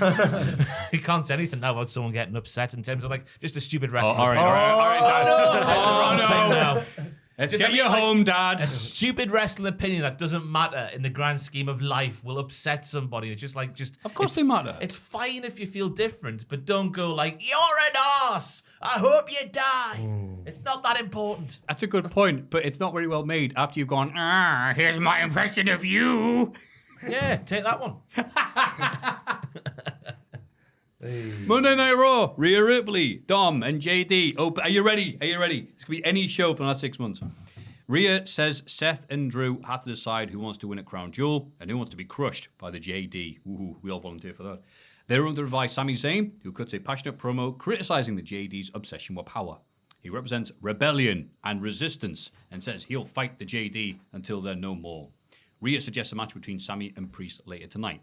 Dom wants to just beat up Sami right now, but Ricochet runs out to help. Oh, cheers, pal. He does. Dom and JD try to attack him, but he avoids them, setting up a match batters against them. Dom. Okay, fair enough then, Oh, mate. yeah. And then predictably, Dom beats Ricochet with his foot on the ropes at distraction from Ripley and JD. Ricochet attacks after bell and sets up Dom for the SSP, but Rhea drags in the safety. Good mammy. Aye. Long. Once, if Raw wasn't 3 hours long, once this was over, I was like, God, that all took a long time. But then there was still like 2.5 hours left. I don't know what it is, but I'm enjoying what they're doing, kind of. I don't know if it's because Roman's back on the other side of things, but I'm just not that. I'm getting a bit sick of the Judgment Day a bit. They just dominate so much of every show that they're on, that nearly every segment. Yeah, she does. Sorry, go on. Not just her, but there's so much Judgment. There's so much Judgment Day. Make sure she's in the thumbnail again this week. We need to hit. I think that SmackDown gets the balance all right because it has like the Bloodline will open the show, then it'll cut back to their locker room maybe 2 times throughout the night, and then there'll be a big angle at the end. Whereas Raw, it's just saturated with Judgment Day. It's the purple brand now. Have a bit of that. That's Good because they that, yeah. mixed red with blue. Oh, why I maybe said NXT's the real purple brand then. It's all the colours. Yeah. I like Sammy's promo where he was saying things without saying things. If you catch my drift. Yes, I do. Yes. Yes. Yes. Mm. I liked it. Very well delivered. It was, yeah. Very passionate. And I also like Dom using the rope in his match against Ricochet to hurt. I've written down to hurt Ricochet's Rick-a-dick. Because it's cheating without cheating. But there we go. But now, But I digress. I'm worried that... Surely not. Ricochet is right there. Oh, yeah, it was. You're speaking to the man who wrote the song Don't You Forget About Keith. When Lee rhymes with me. Damn it, you're right. It was on purpose. It's the anti-joke. I think the Keith bit's actually catchier, though, that it's Keith. Did you forget about Keith? I think it's all right. Tony Khan-Cleek doesn't like that song. Who's Keith Lee? Yeah. But now the danger with Sammy is that now he has to win. He has to batter them all. Yeah. After that promo, otherwise he looks like a real sucker MC. That's because main event of night 1 will be To Sammy get over versus on- Drew. Right, do you Yeah, reckon? I reckon it will be. Drew as a Judgment Day man. No. Judgment Damon. Who would pitch an idea like that? It was me. Ross gave it a no. Aww. I'm glad he's remained consistent today. But I tell you what, that match with Dom and Ricochet, I thought was as clear as day that Dom's improved greatly as a professional wrestler, as a bell-to-bellman. You know what? I thought that, and also watching NXT as well, thought that. And I went, I don't like that as much as crappy Dom being a crappy wrestler and needing his mum to help him out. Now Dom's able to go toe-to-toe with a guy like Ricochet. I think it takes away from Dom's act. He still has the worst 3 amigos, though, but I think that's the point. I'm all right with that. Good. He shouldn't be like nailing moves perfectly. He's a crap. Ricochet is such a cornetism, by the way. Like, Kenny Olivier and all that. Yeah. It's probably a bit better than Cornette, actually. Oh, yeah, that was the other news, wasn't it? That Mr. JC himself, Jesus Christ, said that, thank you, Jeff Jarrett, for offering me a chance to come down to AEW, but I couldn't find another friend to take advantage of your 2-for-1 offer. Couldn't find anyone else in town going. So someone else in town. Bet you could find that gimp he does the podcast with. Oh, don't come for no. Brian last. Don't clip that, for God's Because sake. Bixenspan did, and he got mutilated. He still can't by it. walk. Yeah. God. He said, take that horse, did he? The Creeds beat Alpha Academy after Ivy Nile prevents Maxine Dupree and Akira Tozawa from interfering. That's bloody right. The Creed brothers on NXT against the dream opponents, Alpha Academy. And beating them. What's going on here? Yeah. What do we do to deserve this? And they were presented exactly the same as were on NXT. Yeah. It's consistent. It's a new world. Well, it's not a new world anymore. It still feels new, though. Yeah. Yeah. This was a Triple H decision through and through, and I'm Yep. fully on board with it. Because the Creeds, they can do some crazy things. And they did like so hit in a this million. Yeah. The handoff suplex thing, which Julius started from the seated position, it's classic Creeds. Otis and Brutai was a bit rough, I thought, but I quite enjoyed it. Just two boulders. Yeah, it should be. smashing together. Yeah. It wasn't Bruce is my favourite of the Creeds, actually. Oh. Yeah. I think I prefer Julius's nerdiness, and then just the fact he can rip your head off. I think I Yeah, prefer. it breaks up a pinfall attempt with a 450. I think Sure. Bruce is better on the mic. Maybe I prefer Julius in the ring. I'm not sure. Yeah. The only negative I had about this match, and Oh, obviously you have to have a negative, is they had this match so early on Raw. Yeah, What's right. supposed to Phil? Try again, Maffew. Try to follow this. Spaffed the load too early, didn't they? Especially with Otis's hot tag. My goodness. His roll through, right. his suplexes, he got his tits out. There was a caterpillar. It was scintillating. Yes. And I thought the spot where each man was diving on top of each other. Yeah. This was like a takeover special, this one. It really was. The official cutest man in WWE, in wrestling, according to the Cultaholic. Did he The win only that place that bracket, matters. Otis? Yeah. Yeah. He is cute, like. He's cute. Yeah. man. Let's go. We think Otis is the cutest one. Let's do this bracket. Yeah, he won. Yeah, he did. He did win. And Roman won the handsome one. Shock. I know. We have another bracket coming up today, so hold on to your horses. No. Okay. Oh, Stay locked and God. loaded, everybody. no. More the bracketology coming. The New Day are trick-or-treating backstage, dressed as the new Judgment New Day? New Judgment? Well, the Whatever. New Judgment dressed Day. as Judgment Day. Balor and Priest aren't impressed, so they leave. That's a shame. Obviously, it was funny trying to offer Balor sweets. Aye. That hasn't got a carbon in years. Woods attempts to flirt with Ripley as they pass in the corridor. Hola, mommy. Oh. Just like you pretty was much- here in the room, wasn't it? Oh. That's what he did as well. Priest implies he might cash the crown jewel, but complains to Ripley about setting up a match with Sammy tonight. Rhea says she only set up the match so Priest could punish Sammy, and he seems satisfied. Okay. Yeah. That's the noise he makes. They're No. still not on the same page, are they? Mammy and Pappy, I Pappy. assume, yeah. I think he's going to get kicked out of the Judgment Day Priest at some point. What, as soon as he wins the title, like Randy Orton in 04? As soon as Drew wins the title and joins the Judgment. And that was basically, I'm spoiling the pictures video. Oh, was it really? Yeah. I haven't seen it, but if I do, I can go to Cultaholic on YouTube. Yeah, and you find it can. there. Just this channel. Yeah, the one you're already watching, probably. Just right click on the name, open a new tab, save that for later on. Like and subscribe if you haven't already done. Hit the bell. Yeah, just watch loads of videos on our channel, right? Because that's the most important thing I've learned about YouTube now is you keeping them on the platform. Oh, really? Keeping them viewers on the platform. Locking them in. Aye. If they watch loads of videos on your channel, that's the best thing for YouTube now. It's a lock in. The unwritten rules of YouTube. I don't understand The because dark arts. all I've heard is if you watch our videos, it's good. I'm like, yeah, but Yep. what's different about that now? If you watch multiple videos, it's the best. Oh, it's not just watching one. Not about watching likes selection. and comments and all algorithms now. It's all about keeping you on and okay. making sure you don't leave the website.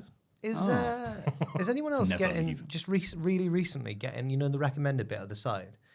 There's always like normal recommended videos linked to stuff that I've been watching, but then there's always one that's got like 80 views. Yes. and I'm like, what's going on here? Yeah, and it's always weird. Yeah, well, Yeah, I don't. Really know click why on that is them, as but well. I'm glad that you've said it as well. And It's not just me. Yeah, I've been getting them.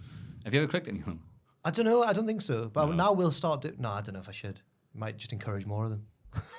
Yeah. Ugh. You like these guys with 3 views? Well, then you like this. Is it genuinely weird stuff or just random? Whenever I've seen it, it's always It's related to the topic, but it is, yeah. kind of. Okay. Tell you what else is related to the topic of the Judgment Day potentially falling apart at the seams. What? It's the fact that Damien Priest wasn't happy that Mami booked a match for him on this week's Raw. Oh, yeah. Further dissension. What, She can't because be- there's she not can't supposed to be any doing that. bosses there? There's no leaders in the Judgment Day, Yeah. but it is Rhea Ripley, though. Yeah, there's no bosses, but I booked you for a match. Yeah. Right. I like Priest at the end of the segment having a face like a smacked ass while Mami was looking the other way, but when she turned around, he was like, ha ha ha ha. Oh, Which I realise with Mami. my face is still like a smacked ass. Just a even smacked one. Even smacked one. End the podcast. Even smacked. Sub me out, Joel. Wow, Come and take my place. It's time for Miz TV with special guest Gunther, the ring general. But Kaiser and Vinci arrive instead, saying Gunther isn't going to show up just because Miz wants him to. Miz fires back, ba-bow, and also sows seed of dissension between the two Imperium members. Gunther shows up and tells Miz that he doesn't respect him. Miz talks about his past successes and hints that maybe he'll take Gunther's IC title. Kaiser destroys the set, provoking Miz into attacking. Imperium beat him down, but he fires up on Gunther. The heels manage to get him out of the ring. This was a really enjoyable segment. You know what? I'm behind Mike. Yeah. Big Mike.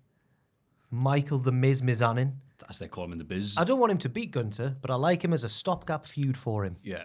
Yeah. Not if he's a full baby face, though. We can't go down that route again. Come on. Remember when he invented the figure 4 back in like 2014? No, Well, Ric Flair you shouldn't- bestowed him the power, like in Highlander when you kill a bloke.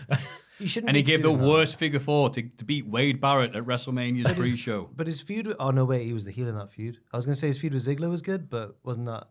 The 2016 Wasn't one. Ziggler the He was face? the face in the Cena feud.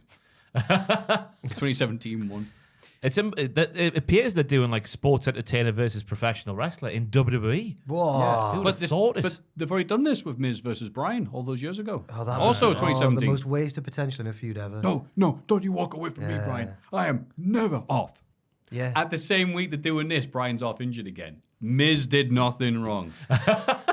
He was right. Miz I don't mind him being a face if he's like an MJF face where he's still like a dick at heart. Yeah. That's two body parts that don't go together. Still a dick at heart. You're doing it wrong if that's the case. Aren't you? Yeah. But I like this. I didn't mind it. Aye. Giovanni Vinci. Shout out to him for his first line on the main roster. His first speaking line of dialogue, I should say. And just where he's like, "Weren't you your wife's sidekick?" And you can hear Michael Cole in the background holding in his laughter. He can barely contain himself. Yeah, I put Vinci's line got little pop as he kind of spat it out too quickly. Weren't you a tiger? I've also wanted to put, Harry, did you put your name in the Goblet of Fire? 'Cause it didn't get much pop. Because like, what did he say? I think I heard what he said, but he's not used to talking, is he? So, And it's his second language. R.I.P. Michael fair enough Gambon, then, yeah. by the way, as well. yep. R.I.P. who? Michael Gambon. Oh, A yes. few weeks ago. 'cause you quoted him. And the corner. Yeah, Gambon Corner. Oh, two Top wheeling Gear. it around Top Gear. Nelly got renamed Cruise Corner, apparently. Oh, I'm glad it stayed Gambon. yeah. Funner word for Clarkson to say, wasn't it? Gambon. It's on. It's Gambon. It's great. Crowbar behind Miz and his hot wife. Also, I forgot he won the title again during lockdown for like a week. Yeah. And that really rushed From- build to from WrestleMania. Big E. And then lost it to Lashley. Something like He that. lost it to Lashley. I remember that. Yeah, the last year thing I remember. I 'Cause can't the whole remember. It was build- whoever won the Elimination Chamber, right? That whole row was 3 hours of Miz being worried about his match with Lashley because he was going to batter him. And then he got battered by Lashley. and Was lost it not the title. true? No. Was this the start of 2021? Maybe Miz No, won. it was Maybe Miz. 2022 one. It was the first WrestleMania with people. Oh, maybe it was. No, 2021. Yeah, Yeah, sorry. because everyone thought Yeah. Miz would just lead to. I genuinely can't remember who he beat. Maybe he We beat cashed Drew. in on. But everyone knew that it was going to lead to giving the belt to Lashley, and then Drew would beat Lashley. And then at WrestleMania, Drew Yeah. didn't beat Lashley, and everyone went, Jesus. My moment passed on. And he's never shut up about it since. No, it's good. I like it, though, the whininess. Yeah. Oh, yeah. Then Miz goes to Adam Pearce and goes, I've never been that humiliated all my career. And Pearce goes, Are you sure? Yeah. Pierce is getting a catchphrase, as we'll learn later on as well. He's an alky. Yes. Joe He's been hanging out Coffey. with Gallus, yeah. I like Miz having a point as well, was like when Bronson came in saying, I want a title shot. Yeah, Bronze Reed arrives. Yeah. And then Miz was like, you've already had one, you lost, you dick. He That says, you is call true. that a title shot? But then He throws a bin at Steph. why was Pierce more on Bronson's side? He's like, oh, there's someone else who wants a title shot. But he just lost to Adam. Adam! Adam! DIY beat Imperium in a tag match, pinning Vinci. Kaiser looks annoyed at him afterwards. He's getting kicked out sooner or later. He's been messing up for about 4 months. Been useless him. But he's the master of the backbreaker now. That's the most important thing. Because the one he did on Gargano in this match was nearly my move of the week. Ooh. And he's also the master of the ropes. Oh. Because he ran up them, so he did. Yeah, he's good. He is good. But he took the fall, didn't he? So he is. Well, I don't know why they make them so crap. Yeah. Because it sort of leaves him with nothing when he does eventually get kicked out. What's your gimmick? You're the leader. You're the one who cuts promos, and you're the rubbish one. You can't talk, and when you do talk, no one can understand you. Your stablemates hate you every week. You're rubbish and foreign, so you know what your gimmick is going to be after this? Dancing happy dude. I'm worried about after he gets kicked out. What's going to happen to him? Gigolo, that's where to go. The Combine the happy dancing gigolo with the... dancer. Yeah. But I tell you what, there was quick tags cutting off of the ring. Classic tag team action from DIY in this matchup. Classic. Yeah, very, very nicely done. It was good, but I would have waited, I don't know, maybe an hour or so between this and the Creed's Academy. But just for that. But again, I'm complaining about the wrestling being too good. Wow, wow, wow. All right, Drew McIntyre. There's people who couldn't do their groceries during lockdown. I know, right? You're complaining about the wrestling being too good. Is it one of Seth's best ever? We'll get to it. But Yeah. We get another sinister Nakamura video. He wants his next challenger to step forward and reveal themselves like in Nevermind the Buzzcocks. Ross thinks it's CM Punk. Oh, yeah, thank you for that subtle put it in there. Ross glad you crossed did his that. arms like CM Punk and went. As Punk always used to go. It's time. Who's he calling out then? Because it's either CM Punk or Randy Orton, isn't it? Before I watched this Raw, Ross mentioned that Nakamura, this could be CM Punk, and I thought, well, I'll try and pick up on any clues then when I watch it, and I didn't know what you meant. There's none. Oh, well, I was like, because you're right, Rollins did quote Jungle Boy. So I thought you were being serious about this one as well, and I was just fooled. Right then, He talks about poking a lion. It can only be CM Punk. Because he's a lion? He's the lion of Bulgaria. CM Punk. That's his famous gimmick from back in the day. I remember that, yeah. Him in the USWA is the lion of Bulgaria. You think it could actually be Orton? I think probably it's going to be someone who I haven't seen for a while, isn't it? Surely. You'd like to think. As possible returns. Randy. Randy. Wow, is it really? Yeah. He wants someone who can set him free and let him be his violent self. Yeah. Joe Gacy. Yeah. Get him in the schism. That'll set him free. Schism's gone. I know, yeah. Oh, yeah, there is no schism. There is none here. It's One all tree. gone. Hooray! One root, one tree. It's just a line. One a love. vertical line. The tree got sycamore gapped, didn't it? Oh, Ross. It's fine. Too soon. 2 more people have been arrested. We'll get there Oh, they eventually. really? Yeah. Oh, it was a plan. How many people did they It was arrest like, in? it was like Ocean's 11. Yeah, no, yesterday. Yes, Bit of a crap Ocean's 11. We'll cut down this tree. I believe it was Wearing Wednesday. suits. Wednesday, Northumbria Police on Facebook really put a statement out saying they've released 2 more A little people. bit of belly there. I was a bit. Oh, my shirt came. Clip that. No, don't clip that. Yeah, make sure you get an action replay, Joel, slow motion. No, please don't. With us going there. Bit of Sorry, saxophone points. on top. Not at all. No. Jack loved that. Xia Li beats Candice Michelle via referee stoppage after a big kick to the head. Are you stuck in 2008, Michael? Yes, says Cole. And it says it sucks being old. No, it doesn't. So this match ended very, very quickly. And then people speculated. I think at this point it's safe to say Xia Li was just a way of getting her over. Yeah. Right? Do you remember when she used Unless to be something able- else has happened. I don't want to hedge me bets on anything nowadays because I'm usually wrong. In her promo pack, she looked the dog's bollocks, but there was one bit missing because do you remember when she used to make her entrance on SmackDown and she can like produce electricity out of her hands. She was like Raiden. Yeah. Or Raiden. Is that too inappropriate? That noise? No. Ross did another thing, but this was not the CM Punk one this time. She's like Palpatine. Yeah. Yes. But she's no longer the most electrifying lady in sports entertainment She anymore. was here. They should have had it in post, like Candice. She's been attended to by medics. Don't worry, they got the plastic gloves on. She's got a nice V trigger though. The Xia Li into a spinning kick for the finish. And I think you're fine. I think it was a work. Yeah. Yeah. Camera was on it all the time. Lovely bump on her ass as well by Candice to sell the concussion. Reckon that one hurts a bit when you land on your ass like that. Absolutely. Probably, yeah. Backstage, Jey Uso wishes Sami Zayn luck ahead of his match against Damian Priest. Sami leaves, and Jey does an interview where he announces his intention to win back the tag titles alongside Cody. Maybe afterwards, you'll see how Rhea Ripley feels about that. Whoa, he's still trying to get with Rhea. Well, you know, it's only human. She's taken. Yeah, Disrespectful to Dom, that. yeah. That's what you want, though, isn't it? Hard. It's like, oh, I don't want to do that to him. Oh, wait, it's Dom. Yeah, I'll disrespect him.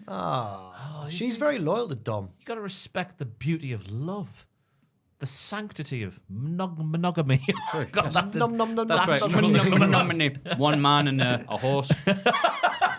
Oh no. We'll see a Drew McIntyre video package where he talks Can we just about- keep this podcast stable? Hey. There's too much horsing around here, lad. Where he talks about winning the title during the pandemic with nobody there to see as Ross dies in the corner.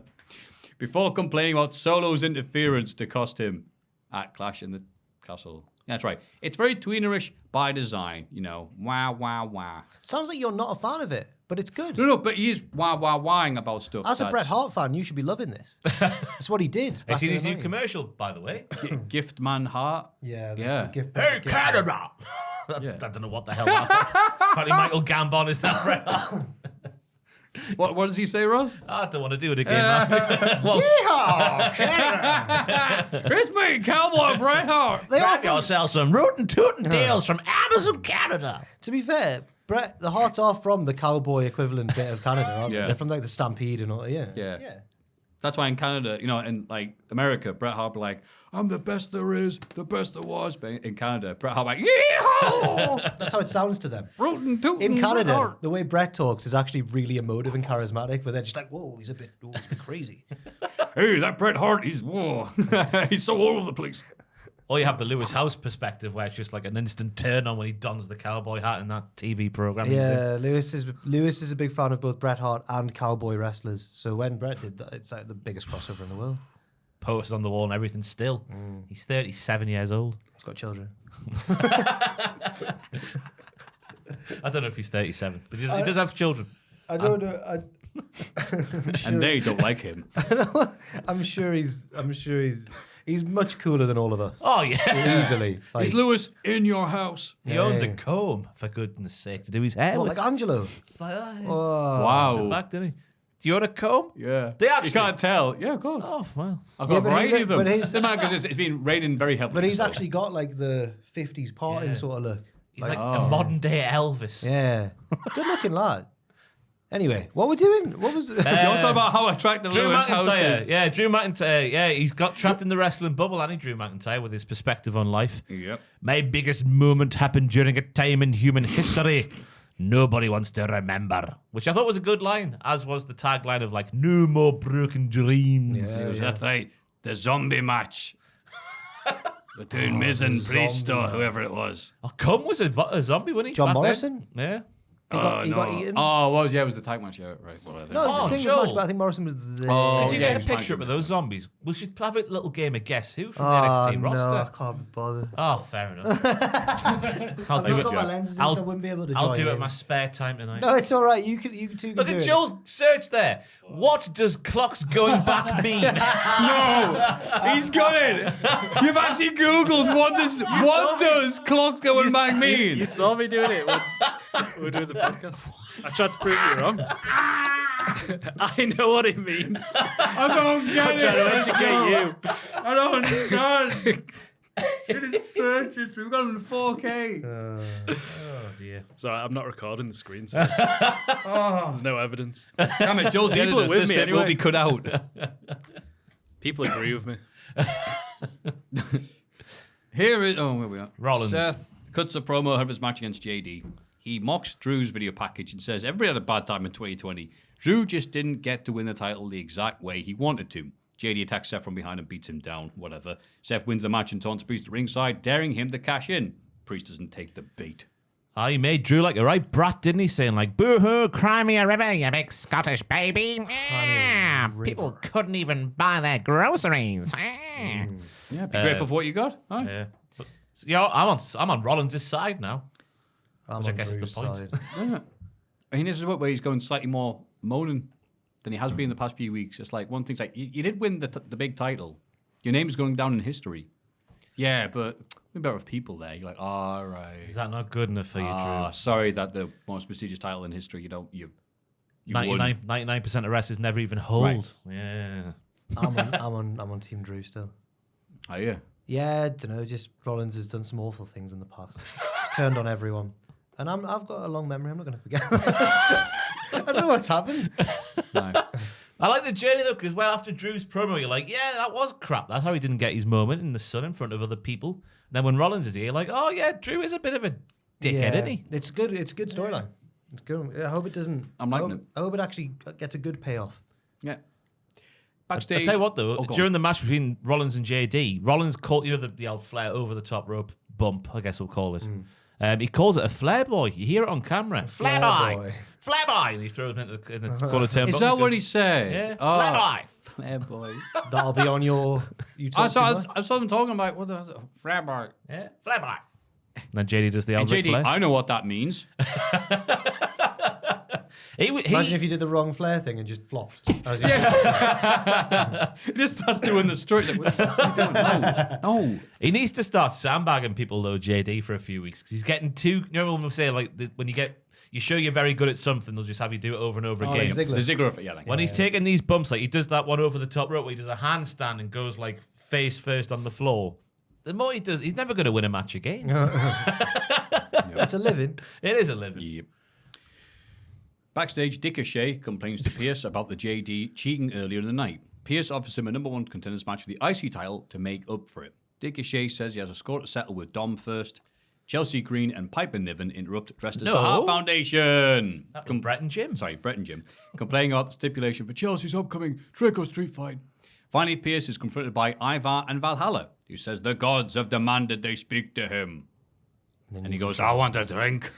Same exact line he said last time. You got to develop the joke week on week, surely. Yeah. Yeah. It's just like, the people are Repeat getting it. concerned from it. No one's popping. It's like, oh, God, this guy's got a stressful I job. can't wait for 2 years' time when people just go and look for him and he just passed out on the floor with champagne bottles all around him. Yeah. Oh, you thought like the Vikings would brought him some mead? Yeah, true. Oh, I love some mead in the skull of one of our enemies. Oh. I feel bad for the Miz because Pierce is just dishing out IC title shots left, right, and centre. Oh, you feel a bit sad, Ricochet? Why don't you have another match for the IC title? And Ricochet doesn't even want it. He's like, I'll do this first. But Miz, he can't get one to save his life. I think it's going to be a number one contenders match with Ivar, Ricochet, Bronson, Miz. Yeah. That makes sense. And I hope Ivar wins, by God. Oh, really? He would be my last choice to win that. Not that he hasn't been good. Oh, in fact, him versus Gunter would be a great match. Yeah. Oh, I thought you were being Slapping sarcastic. my meats. Never mind. Oh, no. Be slapped today, or they'll be slapping their meats. Yeah. Oh, Be a good match, wouldn't it? yeah, Horses. That's what they say. Becky Lynch is interviewed about losing the NXT Women's title. She says she's never been afraid of losing, which is why in just 42 days, she defended the belt more times than Rhea Ripley or Roman Reigns have all year. Burial. Ooh. Xylee interrupts and asks if Becky is scared of her. Becky says, who the hell are ye? No, sorry. Becky says if she wants a fight, they can do it right now. Zaya says she does things on her own time and leaves. Becky says it's been 3 weeks. Why does Lee keep doing this? Literally, it's annoying me now. Yeah. Especially because it's so soon after Nakamura did it to Rollins. Yeah. But Nakamura at least did it in a more tactful way. Like, you knew what he was doing. He was trying to get in Rollins' head. Yeah. But this is just Xylee showing up every week going, why do you want to fight me? And Becky goes, I do. And she's like, I'll see you later. Yeah. Got her under her thumb. I'll wrap around the little finger. One of the two. Both of those work. Somewhere on the hand. Yep. Chelsea Green faces Natalya, Ross's favorite wrestler, in the Trick or Street fight. Just a big fan of this new gimmick. I think it suits her. At one stage, Chelsea discovers Nikki Cross hiding beneath a pumpkin on a table at ringside. Woo. She's freaked out by this and gets the win anyway, after distraction from Piper Niven dressed as Jim. That's a bit dark, isn't it? Is it? How about you lose this match because we have your dead dad distract you? Natalia's got a wicked sense of humour. Do you remember when Ruby Riott? Yes, Ruby Riott was feuding with Natalya. Yeah. It was. Was it pretty soon after Jim actually But passed didn't away? Natalya win that feud? I don't know, but they had a table. With Yeah, they had the Jim's table face with Jim on it. But then I'm sure Printed, and then- Natalya put her through the table wearing Jim's jacket, so it was all fine. And then they cut and looked at the Titantron, and there was a video of Jim going, and that's how that feud ended. Yeah. That happened. No, it sounds like I'm talking No, it didn't. horse That poo. didn't happen at all. But that's a different video. That didn't happen. They definitely went, this is for you, and it was just a very brief video of Jim Danville on the Titantron going, No, that never it did, happened. 100%. Bollocks. Maffew the bollocks grab. Hey, I don't know. don't use my Christian name on the podcast. I tell you what, though, the moment where Chelsea got scared by Nikki Cross and then dropped a pumpkin on her own head and got a bit confused for a second. It rebounded off the ropes, Ross. Fantastic. It was hard to convey that, though, so it did look like she got so scared she tried to hide in a pumpkin. I think there was a big difference between this one and the AEW one because Cole and Barrett are just two old drunk lads. They're basically still game at this point. They were just like, oh, and now it's the whatever it's called. They were like, whatever, it's silly bollocks, this. Whereas an AEW, like, and now, the one dressed as Ada Wong, who's going to now beat Spawn, is now going to the top rope for the broom shot. There was the Tez. The psychology as well was on a different level in this match here because Chelsea Green is terrified of bunnies, we learned from the commentary team. So Natalia, being a rabbit, gave her an advantage in the matchup. Yeah, right. Let's pull this out their ass. There was a hell of a bump from Chelsea through a table on the floor. I don't know. And then Natalia started beating up her own father. At ringside. I had no issues with it. Yeah. I think that Weird, Piper Niven has too quickly become comedic again. I'd like to have seen her remain menacing and scaring even Chelsea sometimes, you know? There's still time. There is still time. Yeah. It was Halloween, all better off. They could even Marie Chelsea and not do drop Piper, but do that similar storyline, but not do the do drop. What, where she like turns on her? Instead of Dewdrop, it's like, no, you're going to be Jim the Anvil Neidhart every week now. Like, no. Well, no, just Chelsea will like degrade her, then all of a sudden she'll snap. Yeah. Are you going to be Brett every week? No, I'm going to be Chelsea Green and you're going to be Jim the Anvil Neidhart. I felt when Wade Barrett was like, oh, when Piper Niven's hat fell off, she's like, oh, she looks a bit more like Wolfgang from NXT now. Did you say that? Yeah. That's unreal. Wow.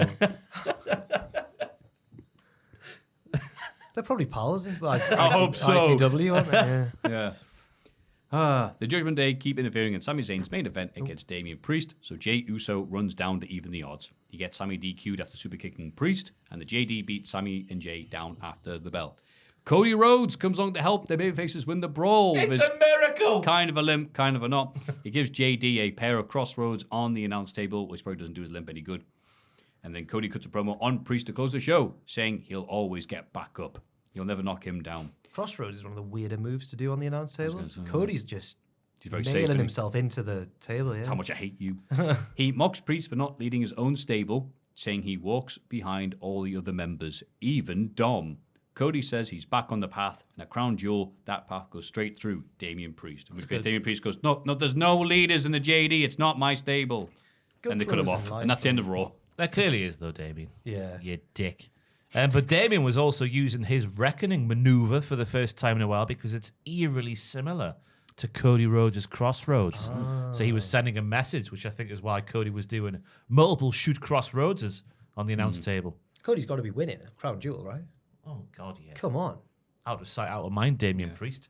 Well, I mean, Kaboom, cash in. Right, Priest is reckoning and then saying got back up. I thought the Priest was going to cash in definitely this weekend until he mentioned it on Raw.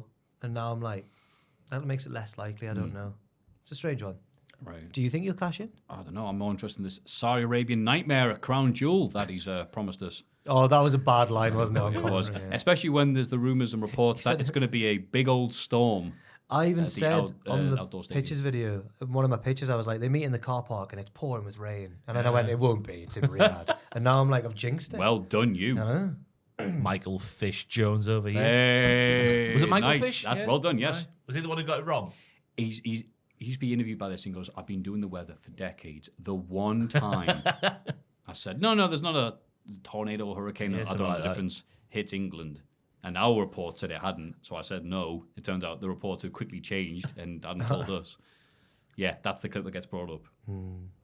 Bless him. Yeah, every time that one guy got that thing wrong once, he's like, It was a biggie.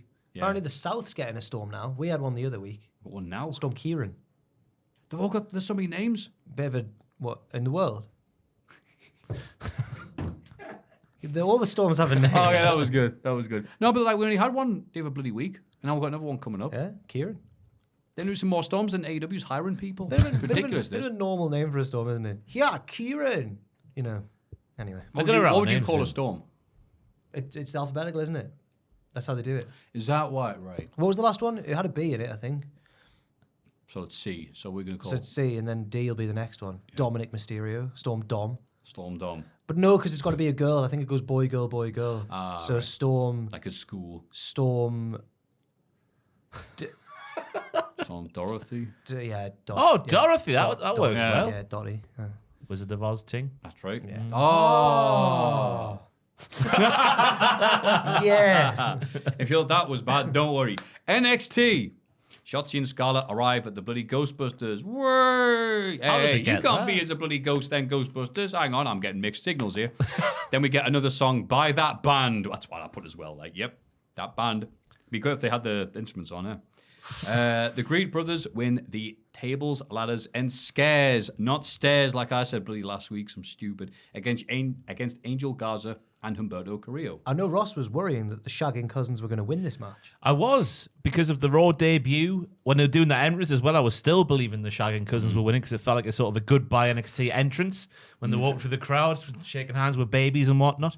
But it felt, the feud that's been built up to this point did not match the match that we saw. I agree, I've yeah. never seen so many through a table on the floor off the apron spots in one God. match, but it was fantastic, yeah. If this was their go home, like as in they're leaving, I should say. That's the opposite of go home, isn't it? the Leaving tradition- home. Not the traditions of the business, Maffew. You got to lose on your way out, brother. Yeah. Yeah, but these are shagging cousins. I like, sometimes when people refer to Squared Circle, the Reddit board, as r/sc for short. Yep. I think they should rename it to Shagging Cousins SC. So instead of I'm pretty sure that is a Reddit. saying probably instead of saying like Joel, have a look, will you? instead of saying like I saw this on Squared Circle, it. I feel I saw this on Shagging Cousins. That's really good. Joel, We do like a have look, Joel. month's time and we're like, oh no. All right, Joel, see if shagging. Yeah, it's your account. We're not doing it on ours. Someone, if it doesn't exist, someone will have made Doing it it. by next week, I think. Doing it. And it'll just become. It's Ah! not. Is it actually? It's Reddit / off my chest. I have been. Oh, I'm not going to say out loud. Oh, right. We don't want But this. there's not We a don't want to dedicated- show There's this. not a dedicated subreddit to. What the hell? Those Just- of you who have had no. sex with a cousin, how was it? I was sick. Like, what? Joe, why have you just bookmarked that page? This is Anyway. bad. search Joel, can you history. read that one out below since people can't No, see your no. face? Which one? One that's got like me, M20. Read that sentence out, will you, with your microphone? What, you? No, that's what I don't want to say. Ross, that. M20. Is that the road you drove down? I can't see you. No. No. Enough of this. What does TIFU stand for? Today I flipped up. Today I messed up. Anyway, this match is almost as good as shagging your cousin. It was really good. The blockbuster gory bomb combo, the outside to a Yeah. table, and then another thing to the outside the table. It's not a ladder match unless you put a ladder on your head and spin around like Terry Funk. Crowd chanted "Holy poop" a lot. They're not plants anymore, are they? Some of them. Justified holy poop chants. Justified though, There yeah. was so many in this show, though. So much Yeah. poop. The, Yeah. the Brute ball through the tables finishes career 14 minutes. Lovely jubbly. Great Who stuff. saw that coming? Not me. Absolutely. God. The witches meet with Shotzi and Scarlett backstage, telling them that they're needed in the other realm. What did that mean? I think they did another YouTube video, didn't they? All right. Oh, okay. Leaving the witches in charge of Halloween Havoc. That was a bit like an easy win for them, the witches. Yeah, Oh, yeah. you need it over there. Oh, we'll take it over. Oh, thank you. cheers. Yeah. Also, I noticed that Isla Dawn had not so spooky.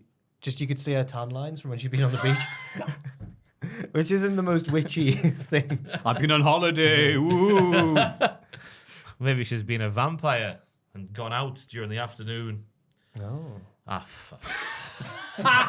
good one. Because vampires can't stand the sun. Exactly, yeah. Yeah. Neither can ginger people from Scotland. Did you swear there, or can we leave it in? I think I cut myself off, but I'll leave it up to the VAR of Joel when he watches it back.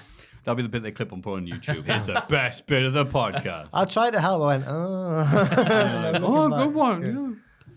Yeah. Tiff Stratt is interviewed backstage about Fallon Henley's impersonation last week, but she's too angry to say anything. Just too what? Angry. Too angry.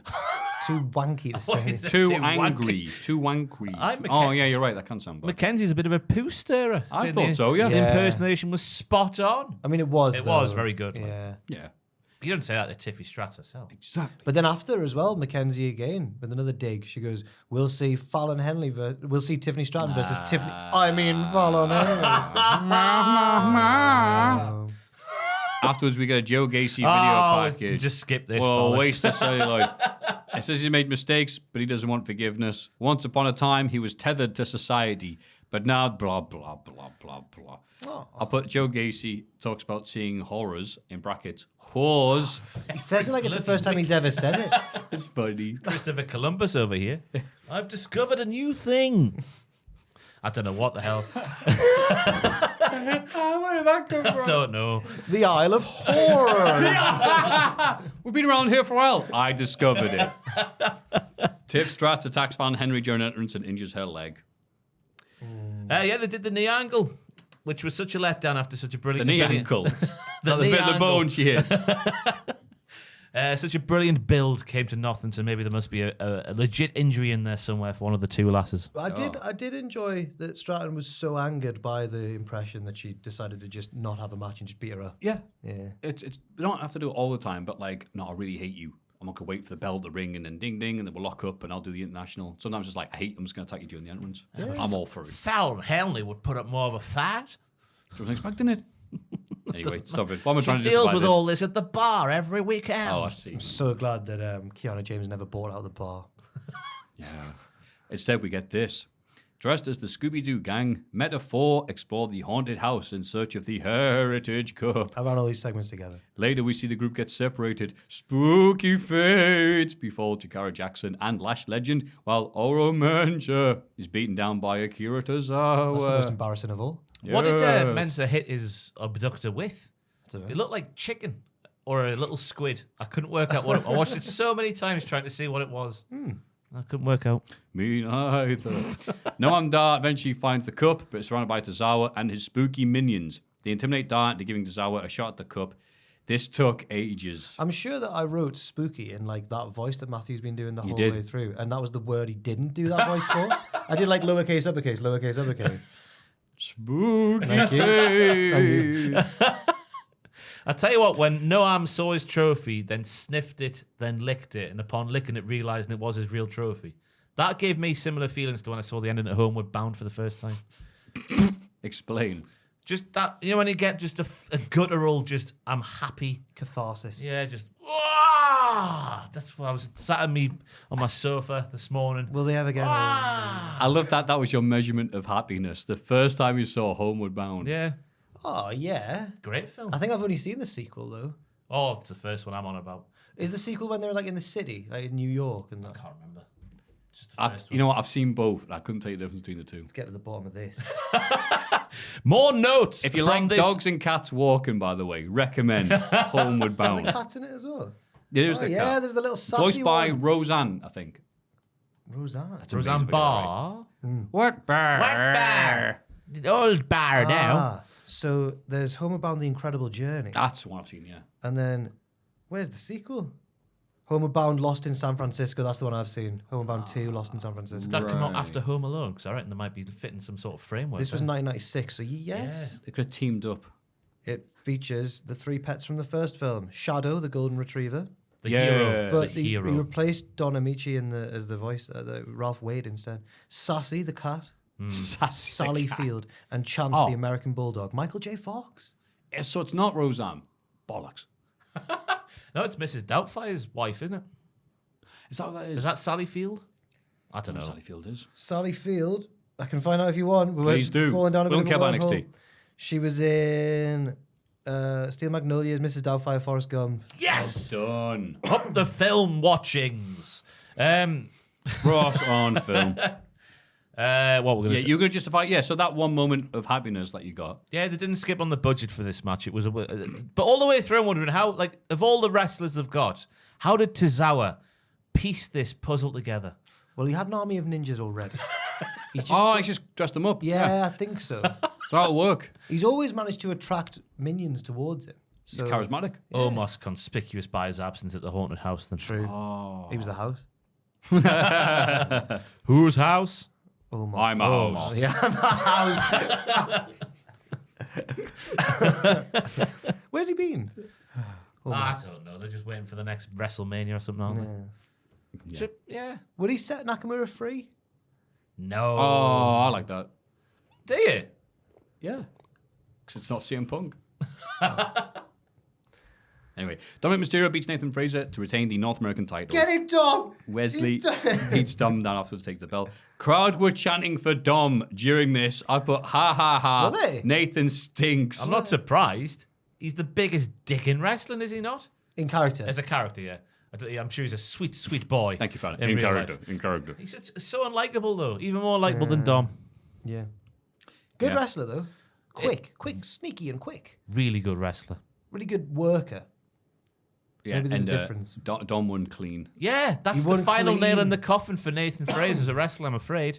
There's ways to lose to Dom, but he got outsmarted by being pushed off the top rope of the announce table Yep. and then pinned clean. That was a lovely bump, by the way, the one at the announce table. On the Oh, outside. yeah. Yeah. But you don't lose to Dom like that. No. Don't get Dom. I don't know why I even said that. I'd say it again. No, I like that little bit of rhythm there. Crowd chanted for Dom over Nathan Fraser. And then Wesley showed up, and they're like, oh, okay, he's better than Nathan. Booker T went, wait a second, man. But he walked out in his dreams. He came back.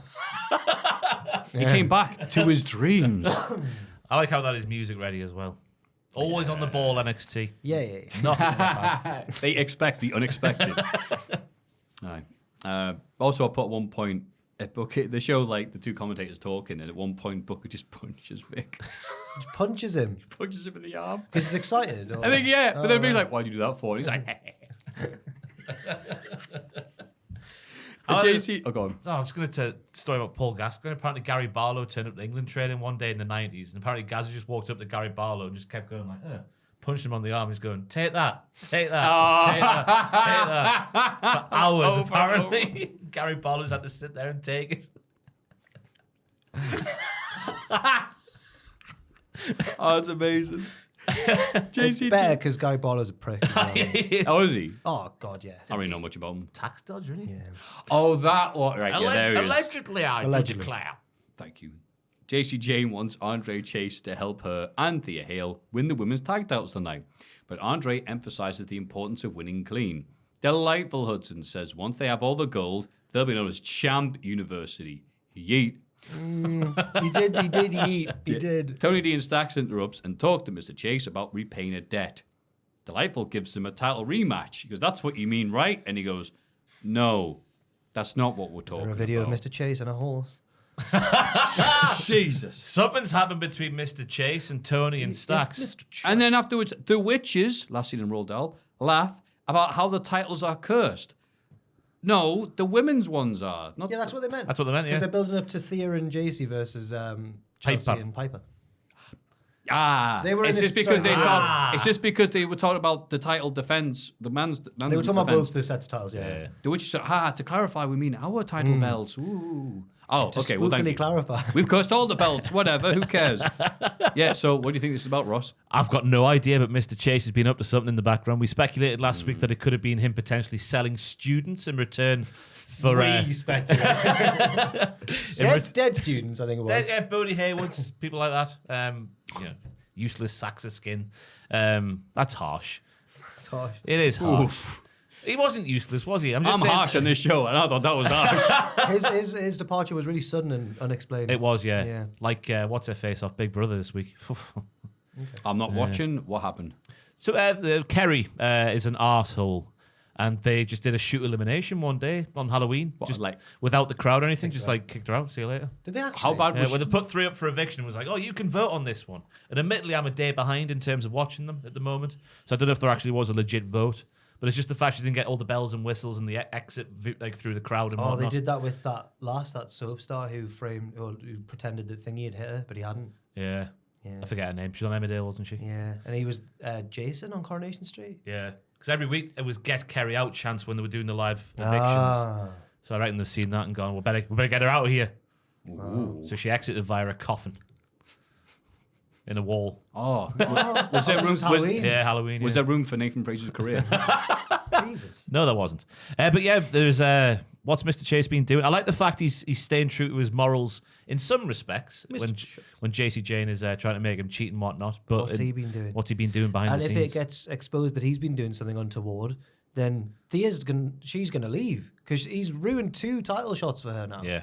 A singles and a tag one, as we'll learn. And I think Dole becomes the dean. He graduates. Yeah. Dean Hudson. That begins with a D. I didn't pay for a meal all week, Mr. Chase.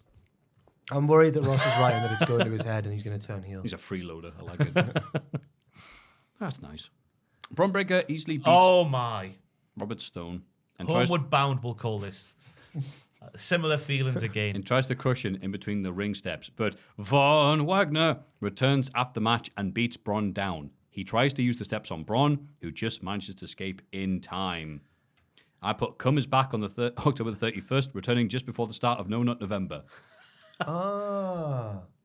Good. I saw a tried. thing on the internet the other day called I know you have, Ross. Locktober, which is a new thing to me. Oh, God, What's what is October? this? You don't want to know, man. We're past that. I can't wait for 12 months to see it. Well, just have a little Google. Joe, you want to have a little Google of Locktober? Please don't. Joel's search history, man. It's a new concept. The concept of Locktober. Anyway, Mr. Stone got his shot in, which was cathartic for everyone watching. Yep. his But shot in. it didn't really make much difference to Bron Breakker. I like how Mr. Stone as well, even though we all know he's a wrestler, from years ago. He's a trained wrestler. But he was doing stuff not like a wrestler would do. Like his drop downs, he wasn't doing it like a wrestler. He was doing it like a normal person would do. You Googled it, have you? Jack's done it. October is a holiday month for the opposite of incels. What? That's not what I saw. It's like deliberately celibate people. Oh, well, it involved locking your todger away. You can buy one on Amazon. A Locktober lock. Oh, one of them. Oh no, it's a journal. A control journal for your Not one of them. Not one of them. control journal for your month of chastity. A control journal. Are you looking forward to getting locked up in October? This is the month to test your willpower and strength of mind. Locking up your most private parts is tempting, but many fail. It's quite easy to not get with anyone for a month, I must say. Who are these super people who are, oh, God, I'm just too busy. Oh, yeah, Jack. Yeah. That's the stars of the wrestling podcast, absolutely. Have you not seen that film? Is it 40 Days and 40 Nights? Like an American teen movie where the lad's challenged not to have sex for 40 days and 40 nights. And then he ends up falling in love because he meets a girl, but they don't just have sex straight away. So they get to know each other on a more intimate level. And at one point they have like what I can only describe as flower sex. Instead of doing anything, they just sprinkle petals on each other and romantic music's playing. It's totally serious as well. Brilliant. Be a nightmare, that. Hay fever kicking off. The left side of the page is a simple dot gridded page for notes, sketches, etc. On the right side, you'll find the following for you to fill in every day. In chastity, yes or no. Orgasm, yes or no. Key holder, myself or someone else.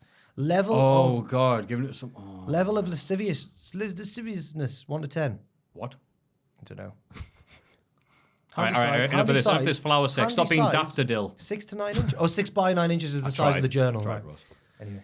Oh, I regret bringing that up on the podcast. I always forget the's like literal children. You know when sometimes you get the picture on Twitter that somebody sends of that little kid watching us on the big TV. Well, at least they're learning before their time. Have you been studying those bloody incels talk about weird stuff? No, Dad. I've listened to the Cultaholic Wrestling Podcast. To be fair, I saw like... Because I like Seth Rollins or Bo something. Selector was on when we were way too young. Yeah. Are we the new Bo Selector or Eurotrash? I never watched Eurotrash, but the naughty lads at school would tell me about it. Yeah. I think that's where I might have saw my first pair of boobies. Jesus. Late night on Channel 4. Awesome. What do you think about Von Wagner coming back? Well, Maffew, since you asked, I really enjoyed Vic Joseph being compassionate towards Mr. Stone. And Booker was just like, stop that. Do your job. Stop cheerleading. Just do your job. You're very good at that. Well, you do that very, very well, he says. Well, he's trying to be compassionate. And then when it looked like Mr. Stone was about to perish the same way Cum did all those months ago, the pop when he wore, it was Bobby Lashley-esque, the pop. What? Was it? Wait, which broadcast were you watching? I was watching... Go on. I was watching the WWE Network. No, I was on TNT. Of course I was. Oh, I didn't watch that version. That's why I was watching wrestling. I put not exactly an earth-shattering pop for the Cummy Bear. Cummy Bear. But obviously, in the Cultaholic podcast kayfabe, yes, you're right, Bobby Lashley pop for Cum. It was unbelievable to see him not only walking, but he got a little bit of a jog on, and in the last week, he's regained the ability to nail a shoot choke slam. I can't even say it without getting emotional. I think it was part his rehab, and part of it was fueled by the emotion of needing to save Mr. Stone. Yeah. His friend. You're my friend, well? Because he's got his key. Maffew, come on now. What? We talking about? What? But yeah, just the fact, 2 weeks ago, he couldn't walk. 1 week ago, he could hobble. This week, he's galloping through the fields like a horny horse. He's genetic. He's genetic free. He's like Wolverine. Just heals. Scripts. Give him, when he's in the Hall of Fame, it should literally be Foo Fighters walk. Learning to walk again. I thought he meant the Cultaholic Podcast Hall of Fame. He means the No, real... the Hall of Fame, the Dream one. The Cauliflower Alley. I was going to ask who inducted him. It's got to be Mr. Stone. Yeah, his only friend. Or Bron, when they eventually become best friends. Yeah. Or Sassy the cat. Scripts. Oh, Reggie talks about how. No, that was his fake name. Oh, okay. Yeah, he was Reggie. Yeah. But the people on the streets Back in Louisiana. call him Scripts. Right. Well, I'm He's from from the New Orleans? mean streets of Bish, so I guess. Talks about how he only became a I can't remember. Sommelier? And Cirque du Soleil performer to fit in. To fit in where? Anyway, The whatever. WWE. Oh, sorry, I was hitting everything. OTM reminded Scripps who he is and where he's from. He talks about his difficult childhood and says the Brawling Brutes won't last 1 week on OTM's block. That's right. This was spine tingling, this. The moment where he's like, I've been locked up, shot at, I've watched my uncle die in my bedroom when I was 11. I mean, I'm sure that's true. It's too specific not to be true. I know, yeah. But at the same time, I don't know enough about why this. I don't understand. He's just finding his roots again, isn't he? Yeah, he's got too gentle a voice. I think. Do you know what I mean? Yeah. He's got too welcoming a face. He's too friendly. He's a natural baby face. I think he does all the acrobatics in the world. I don't know why I'm Geordie there. Also, he's got a delusional perspective on what happened in that Battle Royal a couple of weeks ago. He does, yeah. Because he was the one who eliminated his team, not the Brawling Brutes. Yeah. But I guess that was the point. He managed to accidentally eliminate both members, both massive blokes in his own team. It's actually really talented at Battle Royals. Yeah. Yeah. It takes a lot of skill. I like the gimmick, though. It's a lot better than what Scripps was initially. Do you remember? No, the mask. The mask, Oh, the notes. Sincerely. What else was the hidden camera was filming? Welcome to WWE NXT. Please leave a voicemail. Beep. It's me, It Scripps. was so brilliant because you had that and NXT Anonymous going on at the same time. We've still never solved. Yeah. Yeah. Oh well. JC tries to cheat in the women's tag title match, but Andre Chase stops her from doing so. Chelsea Green takes advantage to retain the belt. Mr. Chase. As she and Piper celebrate, the witches spookily spin the wheel without touching it. We don't see where it lands because the idea is to scare them, but It wasn't actually to. yeah, Okay, right. I don't think that really worked as well as they thought it did there. Well, unless they book the match next week. But then Oh, if they go and they go, what match? What are you talking about? And he goes, well, you spun the wheel. Yeah, you could do If they do that, it's all right. spin the wheel, make the deal, brothers. Thea Hill looked very good early on in the match, I thought, here, as her stuff against Piper Niven. That's me mentioning that stuff there. I'm losing steam here. Andre not letting JC cheat after how they won last week. I can see where he's coming from, but there's certain times in life you just need to take the low road. They would have done it. Chelsea Yeah. and Piper would have done it. Are Exactly. you saying you got to know when to hold them? I'll do it and just when like to fold Kenny. them? On a warm summer's eve. Yeah. Thank you for that. Okay. Oh dear, Lexus King. Lexus, the plural of... he's so cool. What's the Steve Coogan bit? Lexi, the plural of Lexus. King is interviewed backstage. What's up, dude? Talks around the buzz about his name. All right. He tells everyone God. to wait and... Sorry, everybody. Yeah, right. And see what he does next. Or maybe what he's already done. He doesn't reveal what he means, but he does offer some sweets to Mackenzie Mitchell. And she's like, no, thanks, Paul. What Do do you you do your thing, girl? Because he accepted it. He's not. You know. Yeah. Yeah, he kind of just ignored it. He's like, no, thank you. Yeah, do your thing. You do your thing, girl. And he took a really cringy bite out of a very crispy sounding sweet. So they've already made him, Lexus King. after such a promising start with the vignettes, they've already made him look like a loser. Girls are pieing him off. He's being weird. He's got the facial hair. Yeah, he has. So why has this happened then? You know what? Because they saw him have that rubbish match last week. You hate him. It's I the don't hate him. it's the charisma he had in those promo packages. As soon as he got out the throne for his entrance last week, it all disappeared, and that continued in this segment here. I don't know, No, that's not a good joke. but did he attack Trick? That's it. That's what we'll have to wait and see. That's the question. No, I think he previously did a horse, and that's what he was referring to. Could he have been NXT? He did. Oh, okay. Wait. Something I've already done. It's going to be a horse. Wow. That's an alpha male move. Actually, yeah. That's why I'm called Lexus, because I've got lots of horsepower. And we can just skip the rest of NXT. Lola Vice wins the finals of the Breakout Tournament, defeating Kalani Jordan after interference from Electa Lopez. It was a decent little match. But yeah. then You think so? The numbers game. Bit of an anticlimax for a tournament final. Yeah. And there was But a shoot black mass, though. A shoot one. Then he took the chin off. Oh, right, you mean a kick at the end. I right. guess I was disappointed Kalani didn't win, and that's the point, I suppose.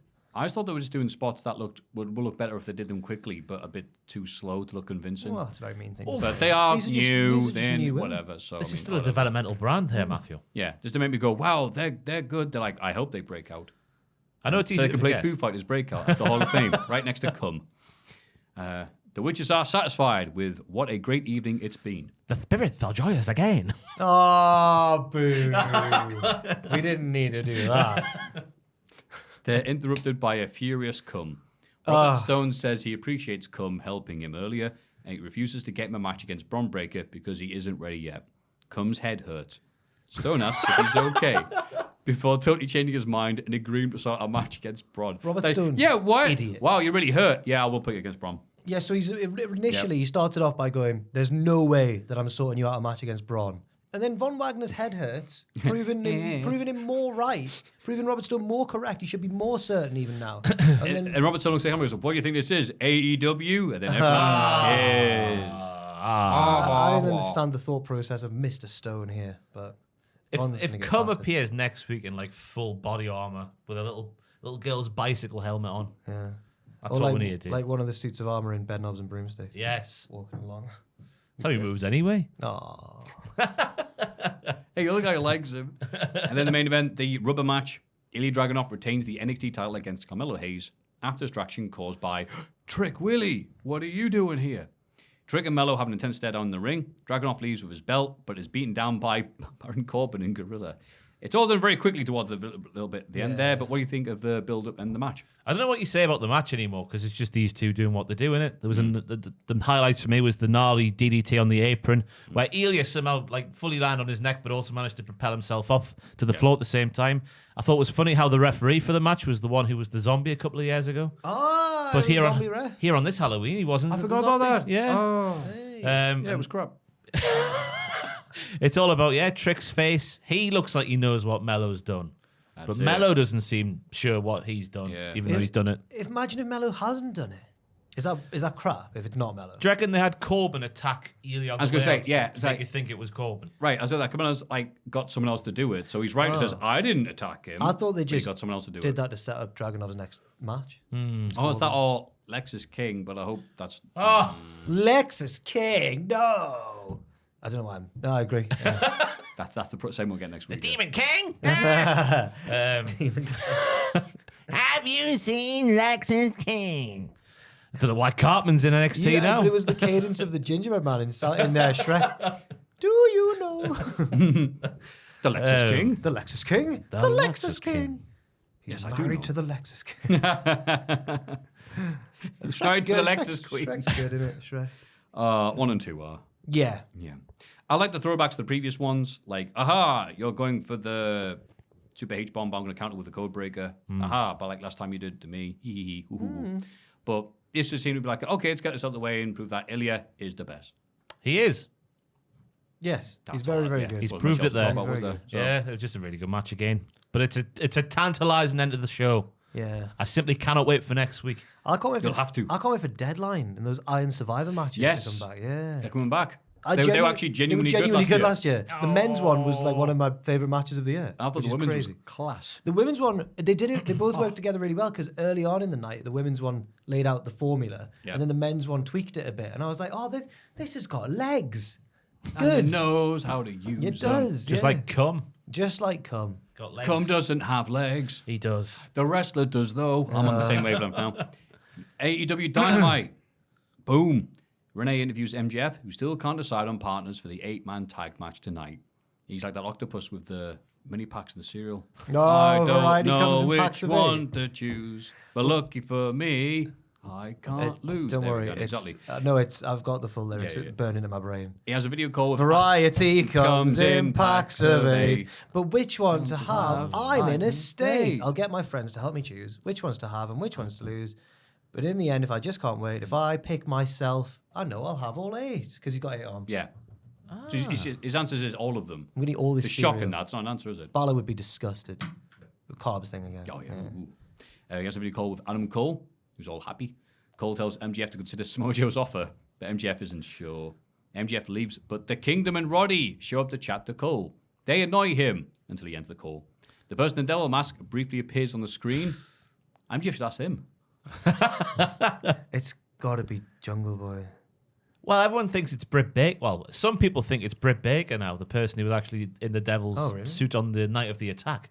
Because I've not seen that. That music video they did with insert hip hop and happening pop person. Doja Cat. Doja Cat. I'm gonna paint the town red, and she's just doing the old. She's doing the old. JR's gonna paint the town.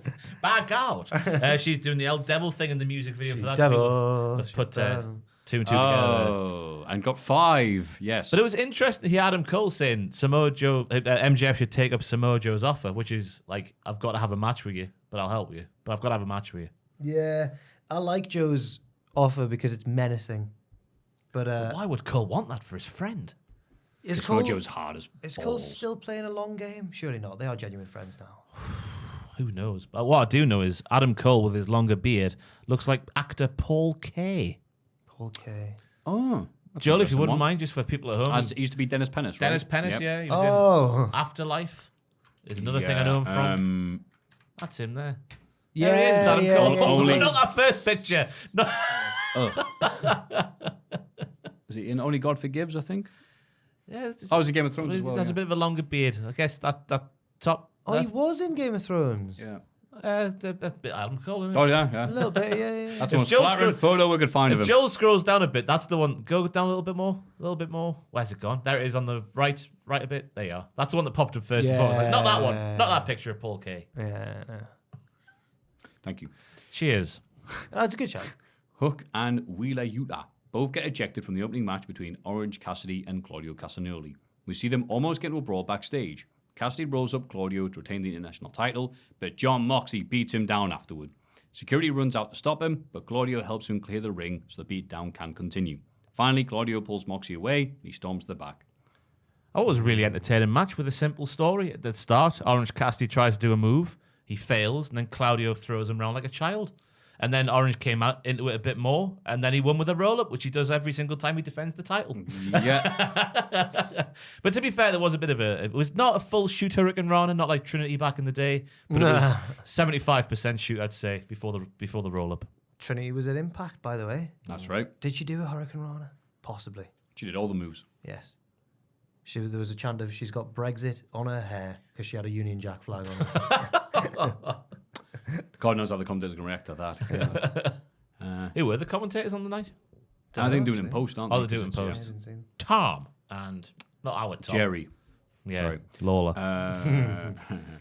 With Tom Hannafin and Matt Raywalt, is it still? That's it. I think yes. so, yeah. Yes, because they were on Impact. Yes. So I watched Impact because I was like, oh, let's get up to... And it was all the... was it whatever the pay-per-view was beforehand? One with Bound for Ospreay Glory. Bailey. Yeah.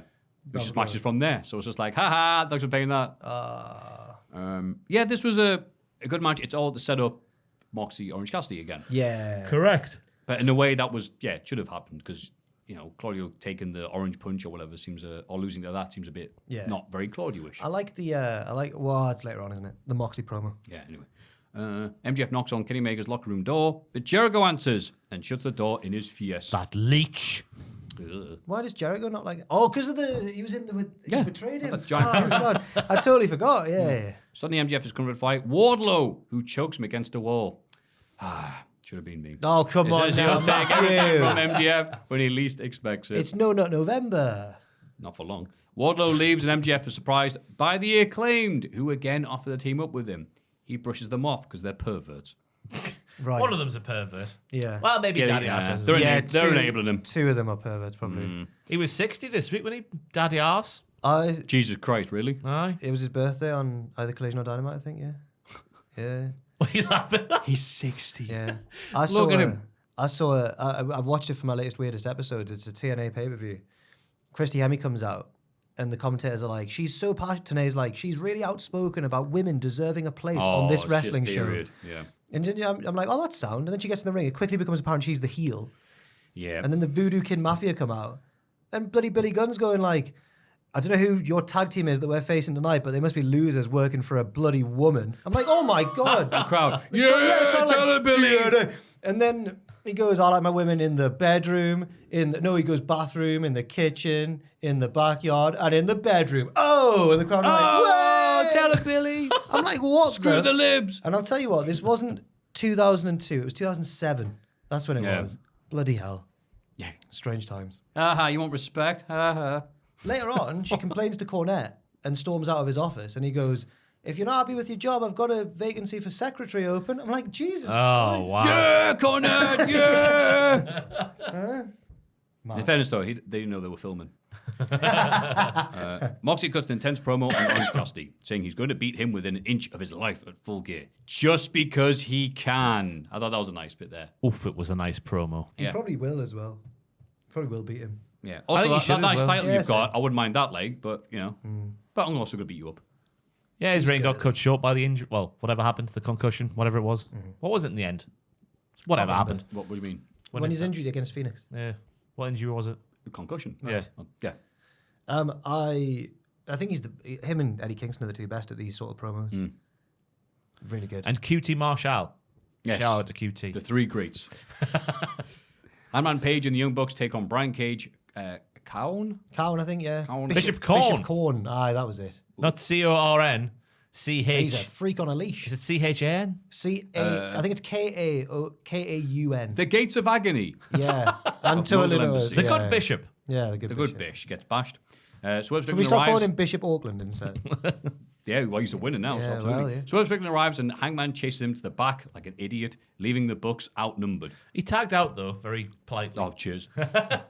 Mogul Embassy gets the win, becoming Ring of Honor 6-man titles, champions, whatever. I think we Hangman see, was within his rights. Yeah. we see security separating Hangman to a backstage, while at ringside, a furious Matt Jackson throws a tantrum. He needs to shut up. Not the Ring of Honor 6-man titles. What a complete waste of bleed time that was. I hope they go back to being exclusive to Ring of Honor. I know I say this all the time. What, but the Bucks? No, I agree. the belts. I hope that all the belts go exclusive to... Because when they dilute the waters, it's not feeling right again. Yeah. I know they've got more TV time to fill, so maybe it's a necessity. But I don't think it has to be. I agree. Yeah. Yeah. Less titles, the better. And I think that I am quite glad that Matt Jackson was annoyed about it because at least it does value the titles a bit higher, I suppose, that they care that they've lost them. But also, the Bucks continue to be just awful friends, really bad friends.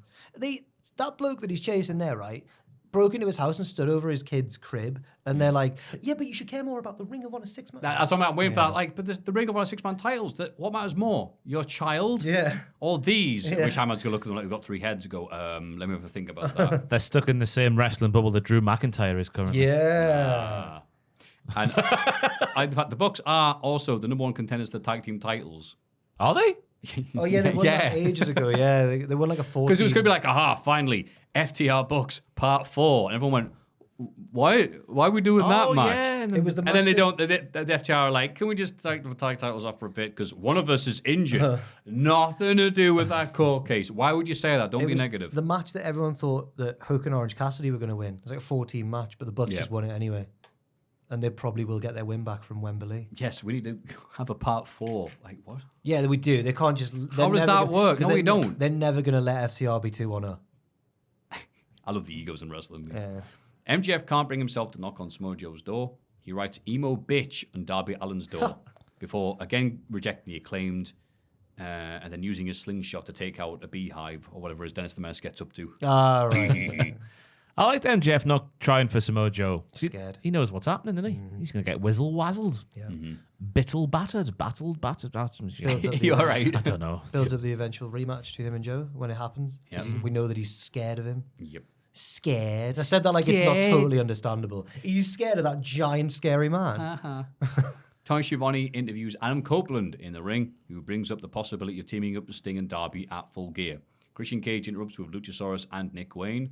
Christian says he's going to force Sting to retire at Full Gear and brings up Copeland and Darby's injury issues. He threatens to snap Copeland's neck if he accepts the match. The bad guys attack. Copeland fights back but is outnumbered, and Christian wants to hit him with a concerto. But Sting and Darby arrive to save the day. Yay! The good guys win the brawl, and Copeland accepts Sting's and Darby's offers for Full Gear. And he speared Christian, I should say, as well. Yeah, and spears him as well. Yes, you're right. I'm glad that Christian took the lead in this segment because his words are straight to the point. I'm going to snap your neck and make the rest of your life undignified. Your kids are going to wipe the drool away from your mouth. It's fantastically horrible stuff.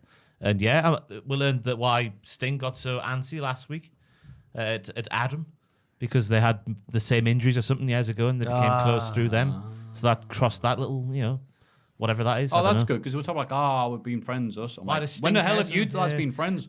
The difference between Christian Edge is astounding. Adam Copeland, because Adam Copeland's like in a shed on a mountain in a forest of metaphysical dreams, and Christian's like, I'm going to break your neck. You're just The Rock, but small. They were all right. Cheers, pal.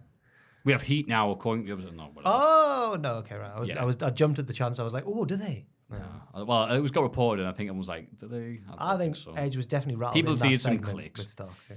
And then, are you ready? You're sat down. Cool. Joel, are you away from heavy machinery and pregnant people? Fantastic. Here is Tony Khan's big announcement. Oh. All in tickets go on sale December 1st. It was a sizable announcement. I'm not sure if it deserves big. He's taking the piss.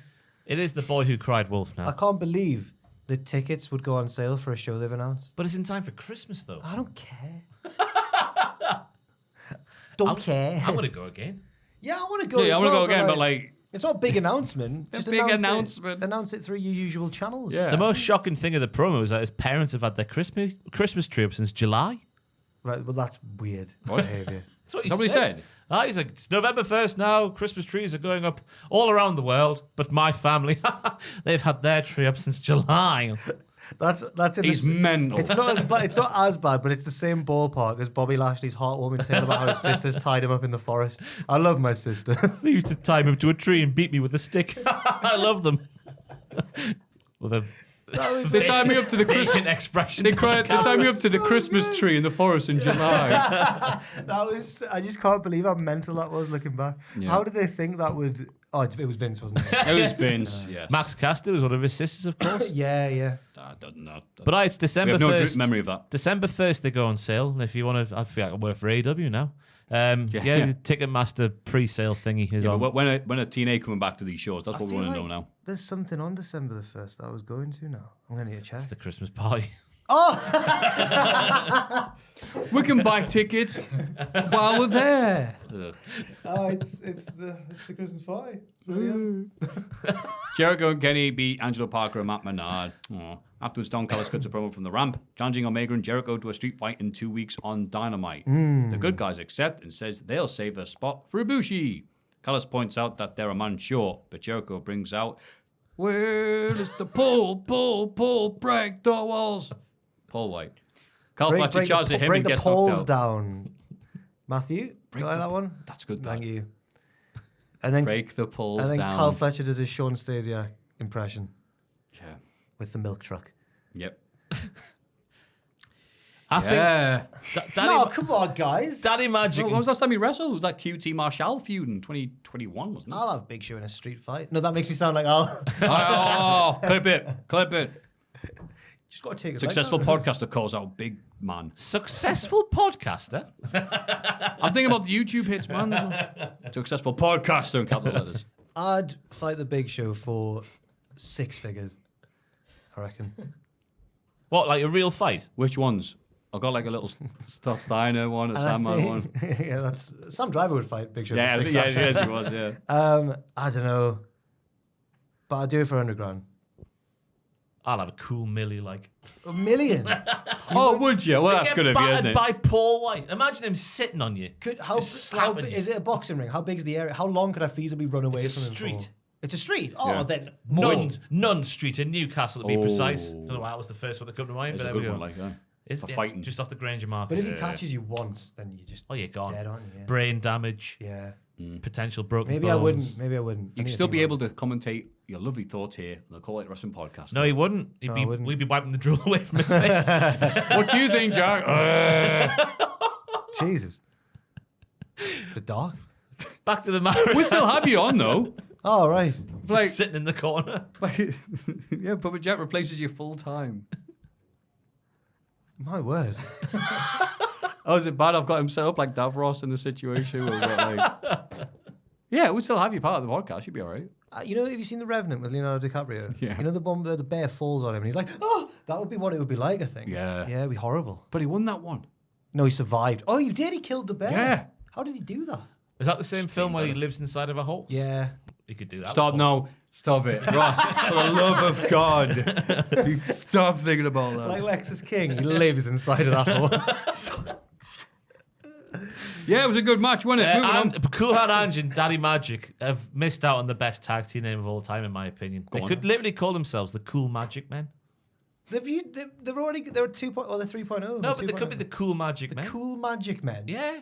What? Why is that good? Now on CBBS after play. Yeah, days. the Cool Magic Men. Dave Grohl's on this week, you know, telling was his bedtime story. Oh, what's his bedtime story?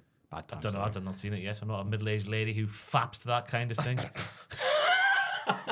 You know, when Tom Hardy does them, everyone's like, "Ooh, send me to bed, Thomas." You know, it's gone. Yeah. What am I trying to say? Yeah, the bigger superstars beat down the lesser known superstars for ages in this match here. Yes. And then that was nearly a Judas effect from Jericho to get the W for the Golden Jets. And I think It was do out of we nowhere. all know by now that the Winnipeg ice hockey team is called the Winnipeg Jets. We That's do, where yeah. the Jets came from, right? Okay. Up the Jets. Yeah. Meow. Yeah, the Oh, yeah. reveal is that AEW doesn't have enough old timers with Edge, Sting, etc. God, Now you cannot wait for Paul White's come back. a little jibe to AEW now, can you?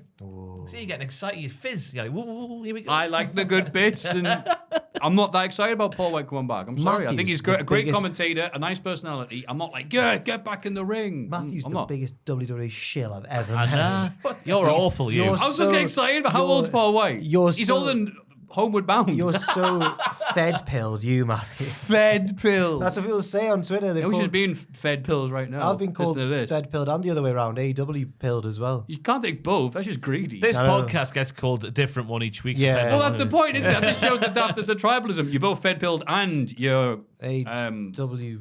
How's it work? AEW. Trying to think It's of a funny arranged pun. in the arse. Yeah, You're but, AEW full or full. Yeah, right, AEW yeah. full, Yeah, whatever. yeah. Shut up. But it's going to be a street fight on the streets of Ontario, California. Yeah, not the other one. Not Yeah, it turns Canada. out there's two. It's in Ontario, Yeah, California. because it's Canadian. Yeah. Yeah, well, suit yourselves. I wonder whether they'll battle around it. No, it's not Is going that to gonna be Is it? it not going to be in the arena? I think it I is. don't know, they just said the streets of Ontario, Or if California. they turn up to the wrong place? Yeah. Oh, We've got the wrong Ontario. What a unbelievable. calamity. That's 100% happening. I do hope that Hobbs batters Paul, though. I hope that's what we're getting out of Oh, this. please. Because if Paul stands over Hobbs, I just... Yeah. If he can get him, if Big Show can take a spinebuster, brilliant. That'd be great. Yeah. Do that. Hopefully. Yeah. Or use one. Renee interviews Omega and Jericho. The Bucks interrupt and complain to Kenny for letting Jericho in their locker room. They argue with Kenny insisting that it's an enemy of my enemy situation. The Bucks aren't satisfied and warn Kenny that Jericho will double-cross him eventually before walking out.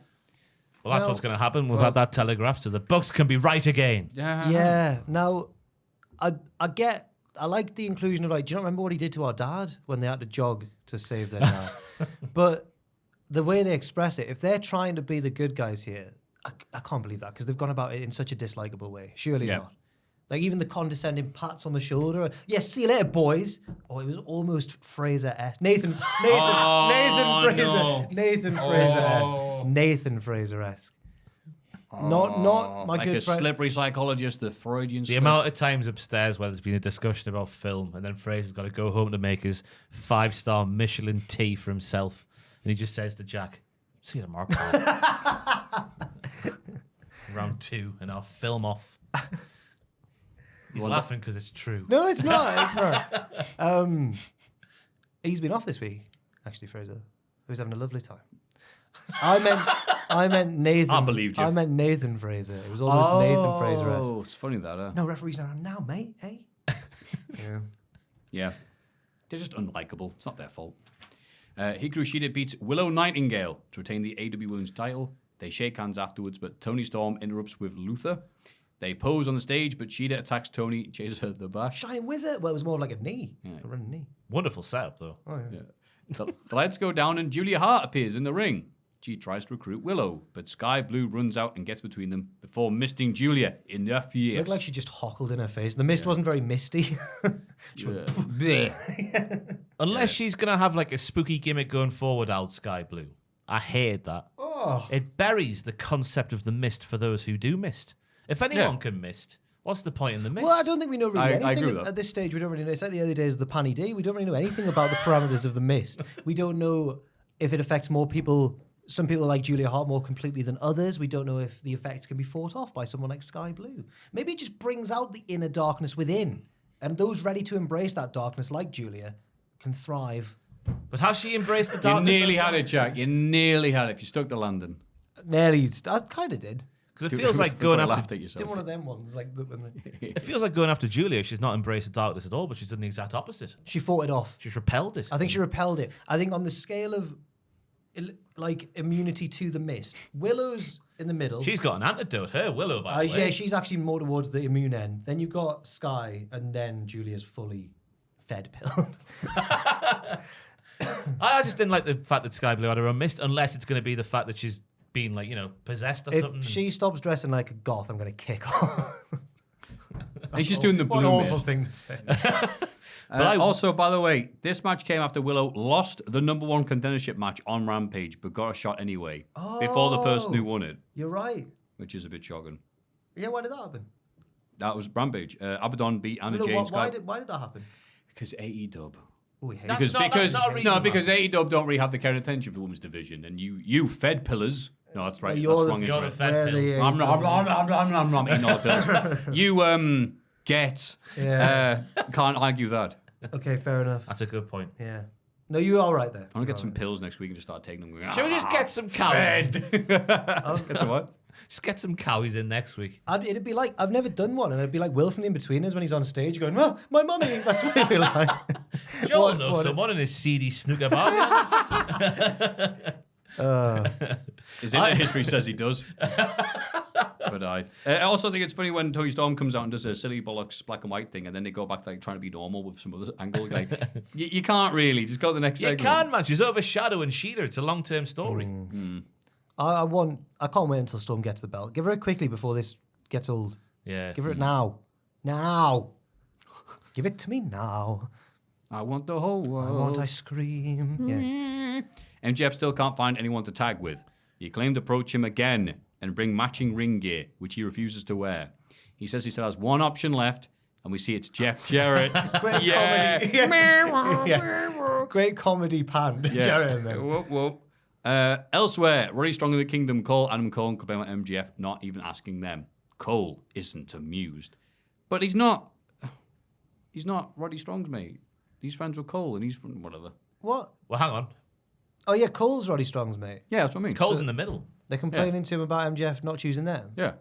Well, why would MJF choose them? But they're heels, they're deluded. He was being nice for a couple of weeks to try and get on the side with him, wasn't he? Yeah. Then that It was stopped their last plan. Yeah. week. MJF said no to that last week, didn't he? When he's calling Roddy a bland bitch. Yeah. I'd complain to my mate about my mate calling me a bitch as well. You do something about it, Paul. I like Roddy's new stash, though. He's gone full Ned Flanders. Oh, I love it. He just makes himself disgusting as possible. He's so over. He's an attractive man, and he's willingly debased himself like this. And that's fair enough. MJF does eventually accept the offer of the Acclaimed and Daddy Ass, cruelly denying the crowd in where are they at? Kentucky or whatever? A Jeff Jarrett main event? Louisville. Kentucky. Yeah. Oh, yeah, they don't like Jeff Jarrett around there at all. No. So No, but they love the Acclaimed. Everybody does. yeah. You were moaning about the Memphis one with the hot dogs. No, yeah, that match and Eddie Kingston being involved in it because he's above that. The bad guys win with Jay White getting the pinfall on MJF. Bloody hell. Yeah. They all brawl afterwards with Max Caster taking a belt shot from White in order to protect MJF. The Bang Bang Gang leave triumphantly while MJF is persuaded to thank Caster by scissoring with the Acclaim. Hey. So they're all enabling them then. I like the way it's an interesting one having him get pinned again, MJF, because the way the story's been set up, you'd think he's going to beat Jay White, but he's been pinned twice. Yeah. But he's got all these people coming after him. You know what? I think Jay White needs all the build-up he needs. So I'm all right with this. If he's going to be main event the Billy pay-per-view, are you all right there, Jack? What? That's fine. What? My thought process when imagine if Caster came in his pants when they all scissored at the end, and then I got reminded of when Spud weed himself when he got choked. So instead of it, he just, yay, come. But the thing I was laughing more. That's all we got time for. AEW The thing Dynamite. I was laughing more at was the memory of Drake Maverick wetting himself and thinking that I remember in all the memes of people going, that wasn't the way he enjoyed that choke a bit. Maffew when he sees Wardlow. No. Wardlow choking. How am I? Oh, right, Get it right, you freaks. Was it Big Show who made Spud wet himself? It was, yeah. Oh, God. But Poor MJF, Spud, man. He deserved more. MJF making the hot tag to Max Caster. Fantastic. Comes in, comes, gets rolled up. That wasn't a shoot piss though, was it? He had a little like pipette or something. in his Shoot pocket. piss. I thought it was He had the. It wasn't working for a little I think I know what this is called. yeah, It's the Wizinator. No, it's not. No, it's I not. swear. We're off I to see it. swear.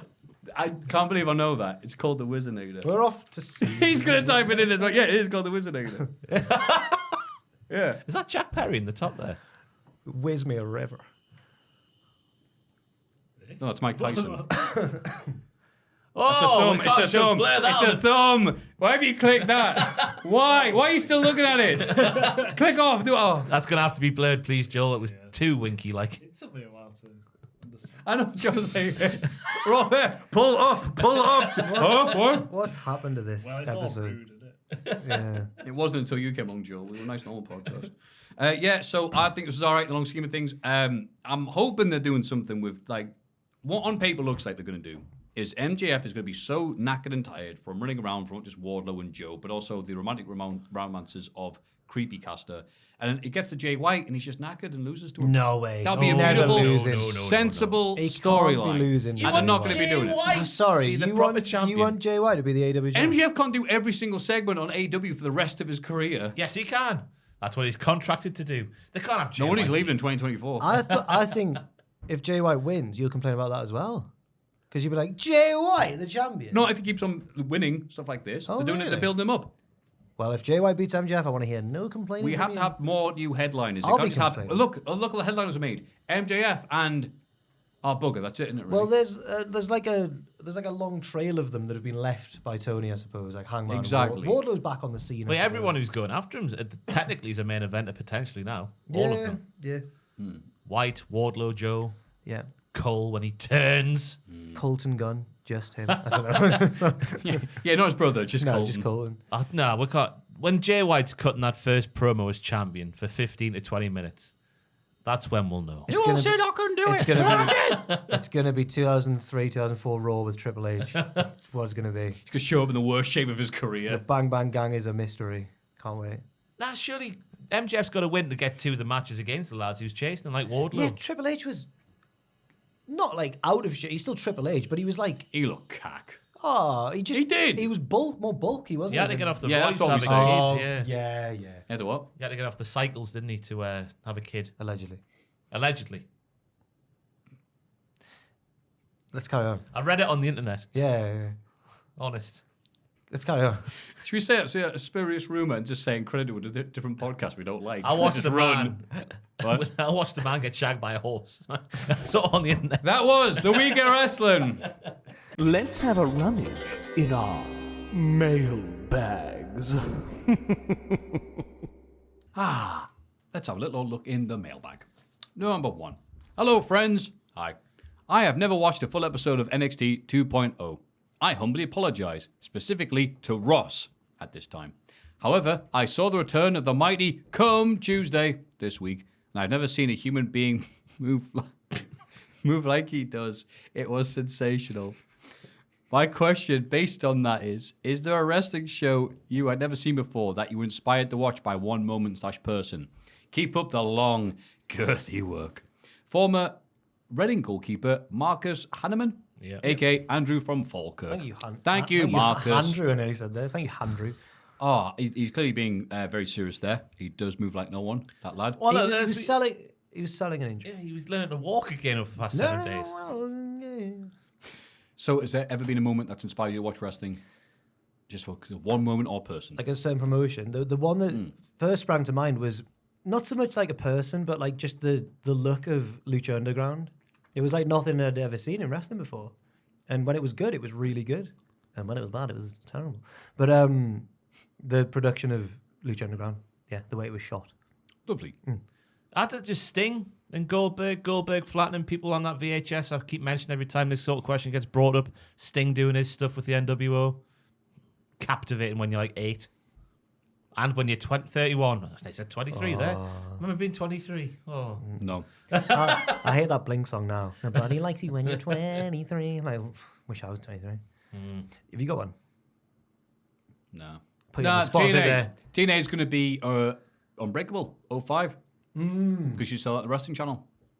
No longer the highest Meltzer rated TNA match in history. Let's just move VAR on, shall that we? one, Joel. Yes. I heard the F-bomb. No, I just thought it really loud. Hello, all you scrummy, men not in masks.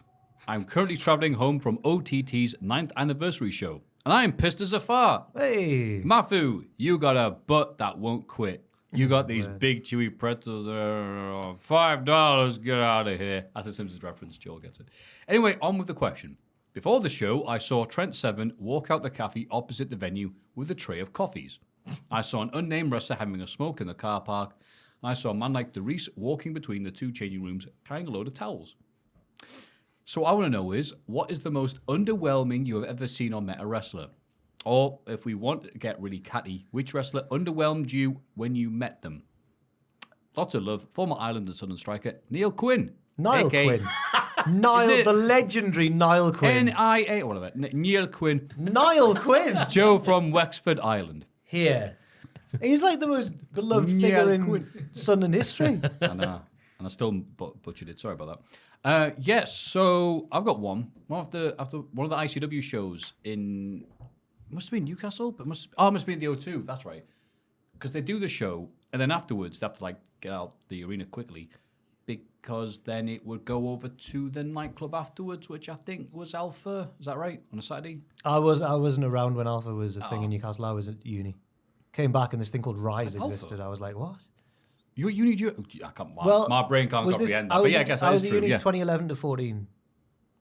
No, it was around... Oh, okay. Yeah. Okay.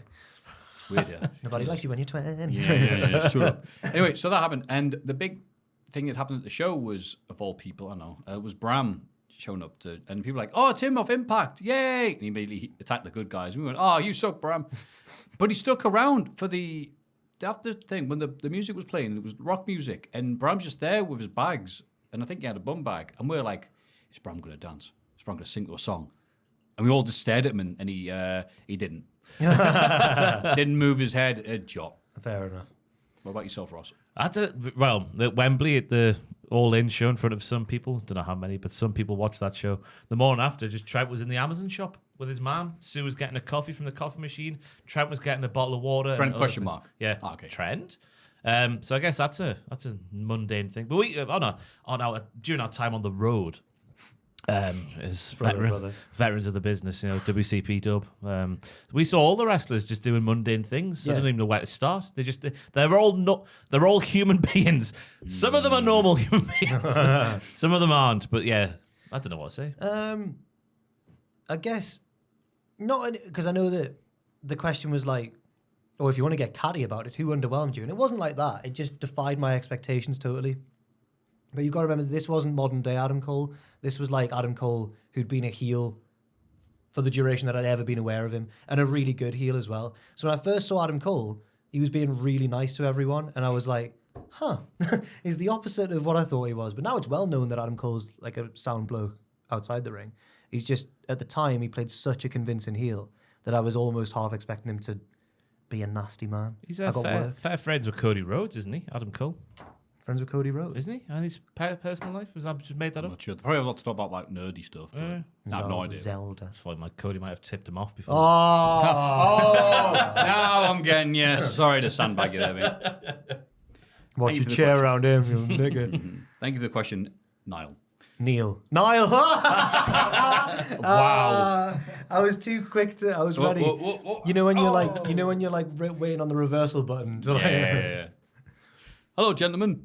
As I write this, it is just before Halloween. Oh no, Jack hates this period. You likely won't see this until after sun sets on other your spooktacular extravaganza, but don't put away your sailor costumes just yet.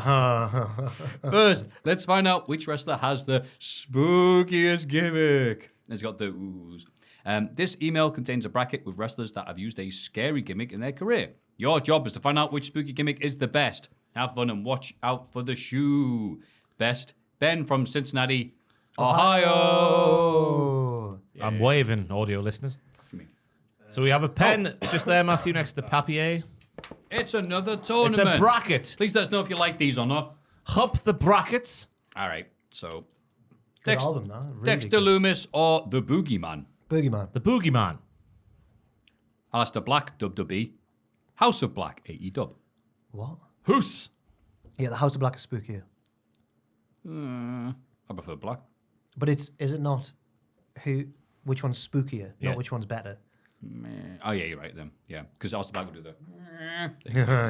Yeah. Sting or Mankind? Mankind. Disturbing gimmick when it was early days of Yeah, early Mankind. brown Mankind. Yeah. Bray Wyatt, Fiend, or the Wyatt family? Ooh, Spooky Fiend was spookier. Fiend was spookier. yeah, okay. Joe Gacy and Co. Haha. He's not writing Diad. Or Doink the Clown.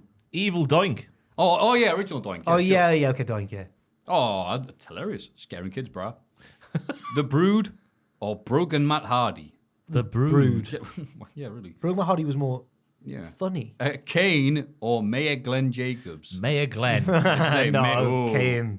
Yeah, Okay. Mayor, man, he's scary as hell in real life. Because he's got to buy The Undertaker or Boogeyman. Undertaker. Undertaker. When was he spooky? He's always The been spooky. Undertaker? Come on, when was the Undertaker name a moment. spooky? When he He- tried to When he embalm spooked you. Steve Austin? Oh, that was He cut his spooky. promos from the coffins he was making. When he was trying to bury people alive? When he used to Boogeyman. make me scared when I was doing the backstroke at When he swimming club. kidnapped Stephanie Why was McMahon? Undertaker in your swimming pool? Well, I was that young and like doing backstroke. You know, when you get to the deep end and it's that deep. I used to think he was going to swim up and pull me under. It used to be a fear. I used to always look over my shoulder while doing the old backstroke. I love your random confessions. Yeah, terrifying. Because he was there. Ah, he was. He can swim. He can breathe underwater, so he can be Undertaker. That's awesome. House of Black or Mankind? Mankind. Yeah, early Mankind. Yeah. Fiend or Doink? Fiend. Okay. Brood or Mayor? Mayor. Fine. Yeah, the man. Mayor. The Brood were way too cool. Undertaker or Mankind in terms of scary? Spooky. Spooky. Sorry. Undertaker. Ministry Undertaker, just. Yeah. Oh, okay, that's that then. I said Mankind, but whatever. Fiend or Mayor Glenn? Oh, we've backed ourselves into a corner, haven't we? I'm going for the Fiend just purely on that first entrance against Finn Balor. Fiend with his severed head. And we need to I'll stop put the. Mayor. All right. Fiend in brackets with evil severed head. Undertaker or him? It's got to be Undertaker, hasn't it? Yeah, unfortunately. Okay. Sorry, Fiend. Undy is This is groundbreaking news on the podcast. This first. spooky. Right then. The Undertaker being the spookiest wrestler. Wow, the Hot No Take way. Podcast strikes again. Thank you very much, Ben from Cincinnati, Ohio. Ohio. Hope you appreciated that. Ooh. Enjoyed that. If you have any emails or what's things to the- send to us, Can we have like a Mount Obvious more, which is Roman Otis and Undertaker so far, and we're waiting for one more. Yeah. yes, I like that. Sorry, I interrupted your No problem. Mailbag at cultaholic.com. .com?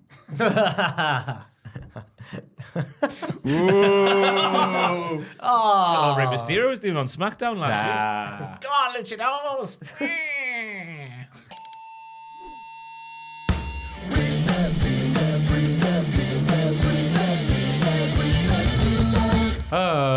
Keep me going. It's been a tiring one. It's warm in here. When you step outside this room, you get a nice. It's like stepping off a plane in Iceland. When are you going to go? I Or is it want to you? go. It's on my bucket list. I want to go to Iceland now, so I want to do it for next year. You could die at any time. Let's all good. go to Let's do a podcast from Iceland. Yeah. Hello, Iceland. Wrist piss. Good day to you all. I work for a mental health charity, specifically working in social activities. I bring it up as I run a film and TV group that watches and discusses movies and shows.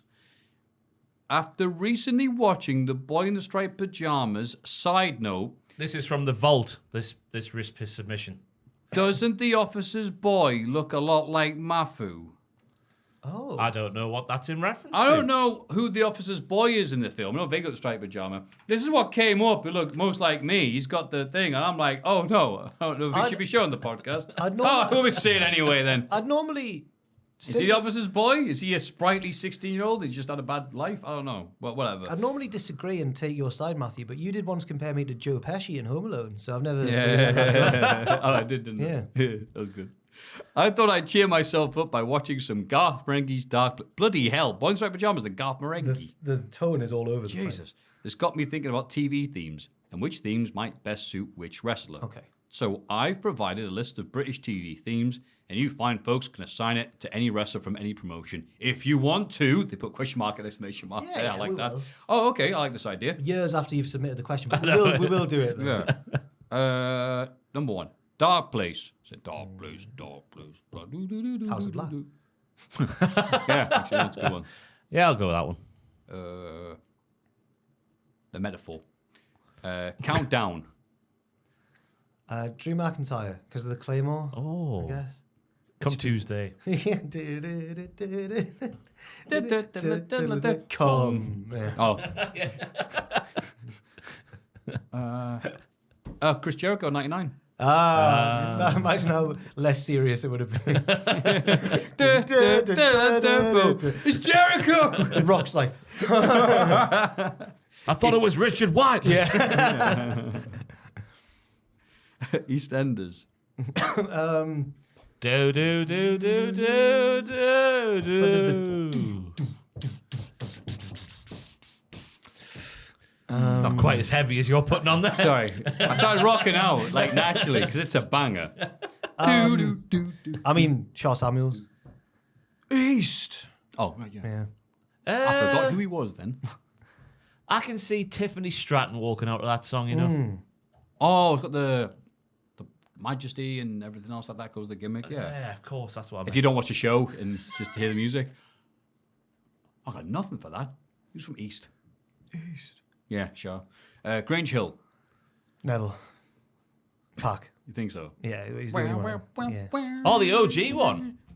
That's not the one I grew up on. I grew up on the remix. Oh, no, wait. Grange Hill, you said not Biker Grove. Sorry. Oh. I was wait, thinking... what's the new version of Grange Hill? Oh, God. It's not why change that? They've changed the...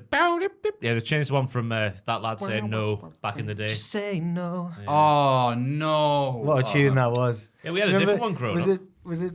What's the lad with the glasses who can't sing at all? And just be who you are. Oh, I don't really it's know so the good. names, but yeah. Grange I'll Hill. go for Chase You. Oh. I'll go for Professor Mike Tenay. That's strong. Leon Slater, because he's a Ben.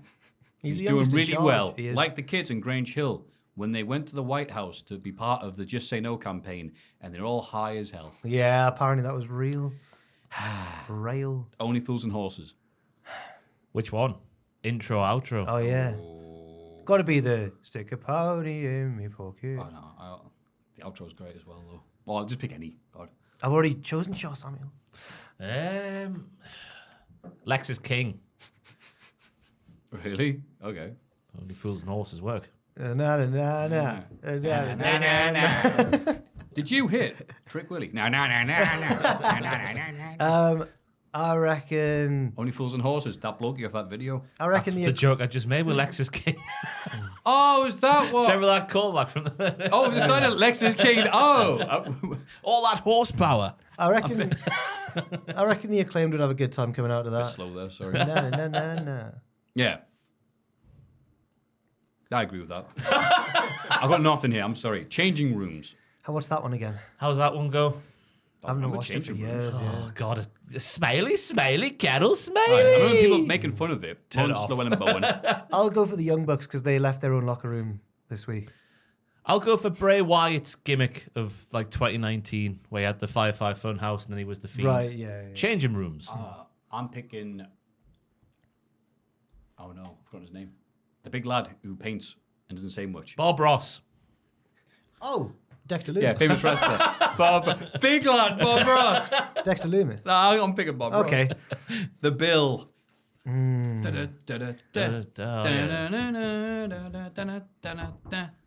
Bad News Barrett. Yeah, that's a great shout. Very good. Nathan Gross stash as well. I'll go. They renamed the show The Barrett. I guess I'll go like early 90s Boss Man. I mean, yeah. Yeah. It's only the police in wrestling. Don't know. Moving on. Rhea Ripley on this week's NXT. Ooh. She had her handcuffs out and everything. Oh, yeah. Top of the Pops. Oh, yeah. Well, it's a whole lot of love. Yeah, okay. Nathan Fraser. Akira Tozawa. If you know, you know. We don't know. I don't know. Well, who was I comparing him to 2 weeks ago? Can't remember. I see. Jimmy Page. Yes, that's exactly right. Moving on. Different James. Top of the Oh, no. Yeah, now I know. Bobby Lashley, because he gets all the good pops. Ground Force. Wrecking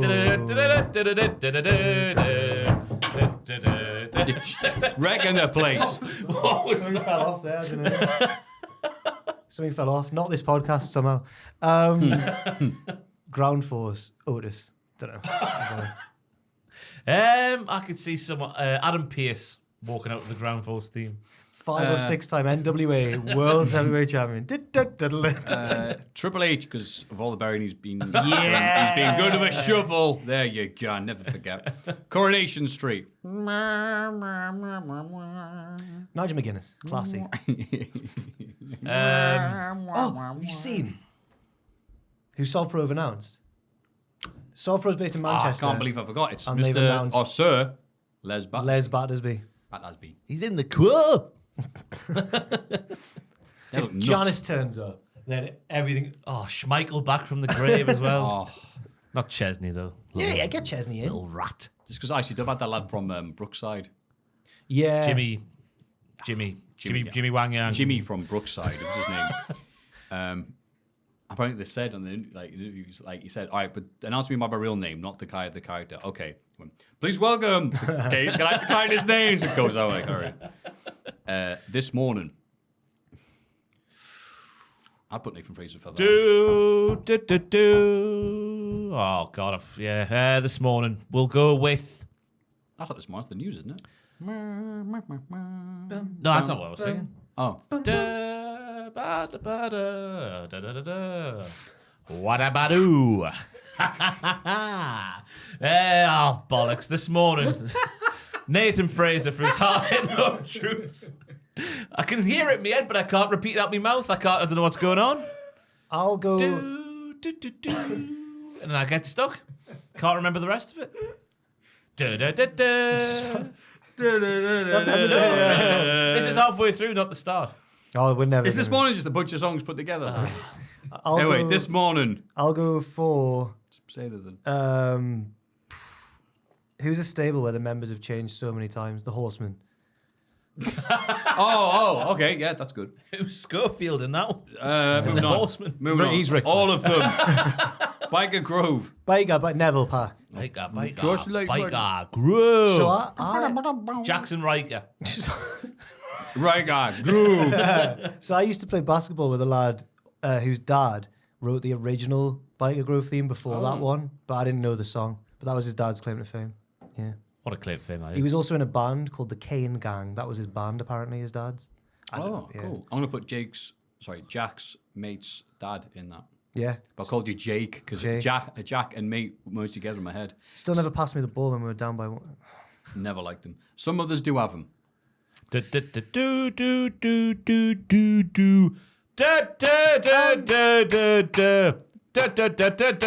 is the dart. No, that's someone else.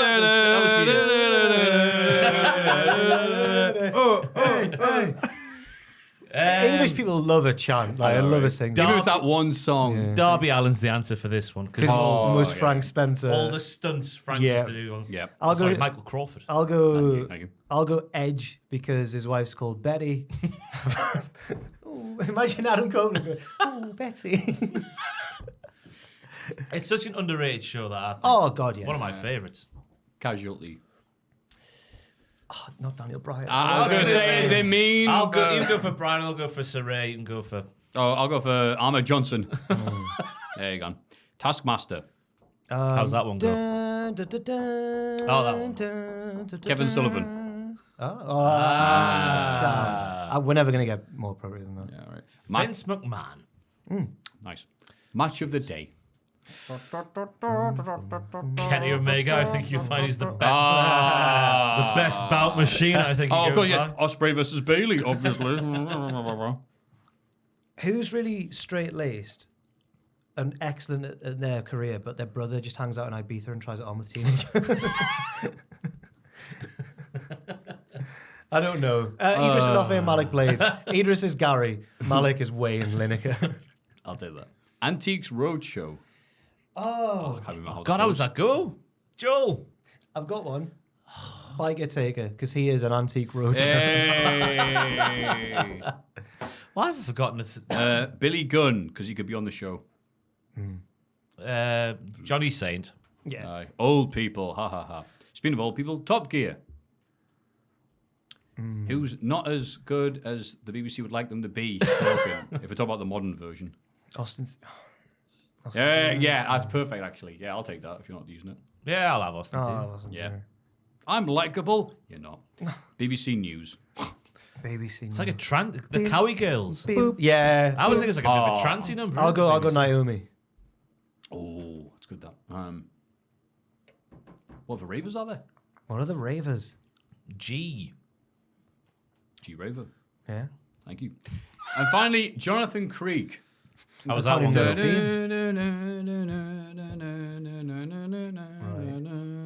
I'll go. The old classical bit. I'll go 2000 Mick Foley because he was trying to solve who ran over Steve Austin. Oh, okay. NXT Anonymous. Yeah. Damn it, I was going to pick that. Tony Khan, because his decisions are mysterious. Oh, you can't stop yourself, can you? Thanks for all the entertainment from former Liverpool and Mali midfielder Momo Sissoko, a.k.a. Stukalicious. Thank you, I recognise that name. Thank you. It could be from years ago. Oh, Can you say yeah. Stukalicious? Yeah. Stukalicious. Thank you very Going much, down Ross. to Chickalicious. And thank you very much, Momo. Appreciate the lovely Reese's Pieces there. God, we went off the rails there, didn't it? Thank Yes, you very but much. it was If you ever good. need to send us further off the rails, don't worry, you can. Mailbag@cultaholic.com. It's Cultaholics.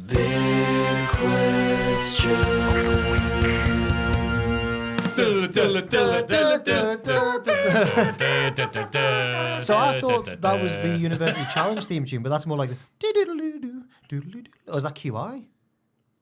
QI's That's like, QI's that, isn't it? QI's like reggae, isn't it? Oh right. Oh yeah, it is. Yeah. The University Challenge one's like. It's all a bit more freeform, but it's like Antiques Roadshow. Remember Springbank Show? You join us for the final segment of the podcast. Anyway. I hope Joel keeps it in from the Antiques Roadshow onwards. Do we clap? No, we don't need it. We've been recording the Oh, entire okay, time. it's all going then, is it? Can't play the music. Obviously, yeah, when that cuts off. You know, Antiques Roadshow comes on. Move to the music. Play that Joe Hendry music. And Joseph Connors. Before we do that, big question. Crown Jewel. What'll be Yay, it's this weekend. best match? Let's remember that makes it easy bit for the podcast. I'm not excited for Crown Jewel or anything like that. Quite a big card, as Ross was Oh, saying the other look, day. what a card. But before we get to that, we're actually just going through straight into this. You're right, so we I feel so started. weird now. I feel so vulnerable. What a big podcast. There we go. I'm all right now. Just a shout out to our lovely, lovely producers, Jason Goddard, He's God himself. Flipping hard boy as well. Lord. Damien Smith, He's in hell. Evil Smithy boy. Reno He's from 2200, the future. Noah Anderson, Anderson. and of course, Super Sharkosaurus Photography. Oh, yes, Super Sharkosaurus. Wait. That's good. Oh, Saurus. And That's then, it. yeah, there we go. It's complete. Thank you very much, Peter Producer. The big question this week is, of course, what is going to be the best match at WWE Presents Crown Feels like Jewel you're recording in me. Saudi Arabia with the big storm? Let's have a look at the card. Yeah, with the big storm. Yeah. Sami Zayn versus JD Book. Don't Google me. It'll be fine. It'll be good. It's a The P stands for palatable. Yeah. Yes, it's on the pre-show. Seth freaking Rollins versus Drew McIntyre for the World Heavyweight Championship. Oh, Yes. Thank you, Booker T, in your commentary for NXT. Yes, Scotty. Sorry, that's the next match because there's ladies involved. Oh, of course, yes. Rhea Ripley versus Nia Jax versus Shayna Baszler versus Zoe Stark versus Raquel Rodriguez. Fatal 5-way for the women's world title. That's the most terrifying match of the night, that. Bit too much going on for me. What if Nia wins? Don't be silly. Roman Reigns versus LA Knight. It's going to be hard to watch. Undisputed WWE Universal Championship. It's going to be slow. He's not going to win, is And he? he's not going to win, yeah. Who decides who puts these in order, by the way, in Wikipedia? weird, Why is isn't that fourth? Whatever. Rey Mysterio versus Logan Paul for the WWE United States Championship. That'll be Genuinely. fun. Could be quite good, yeah.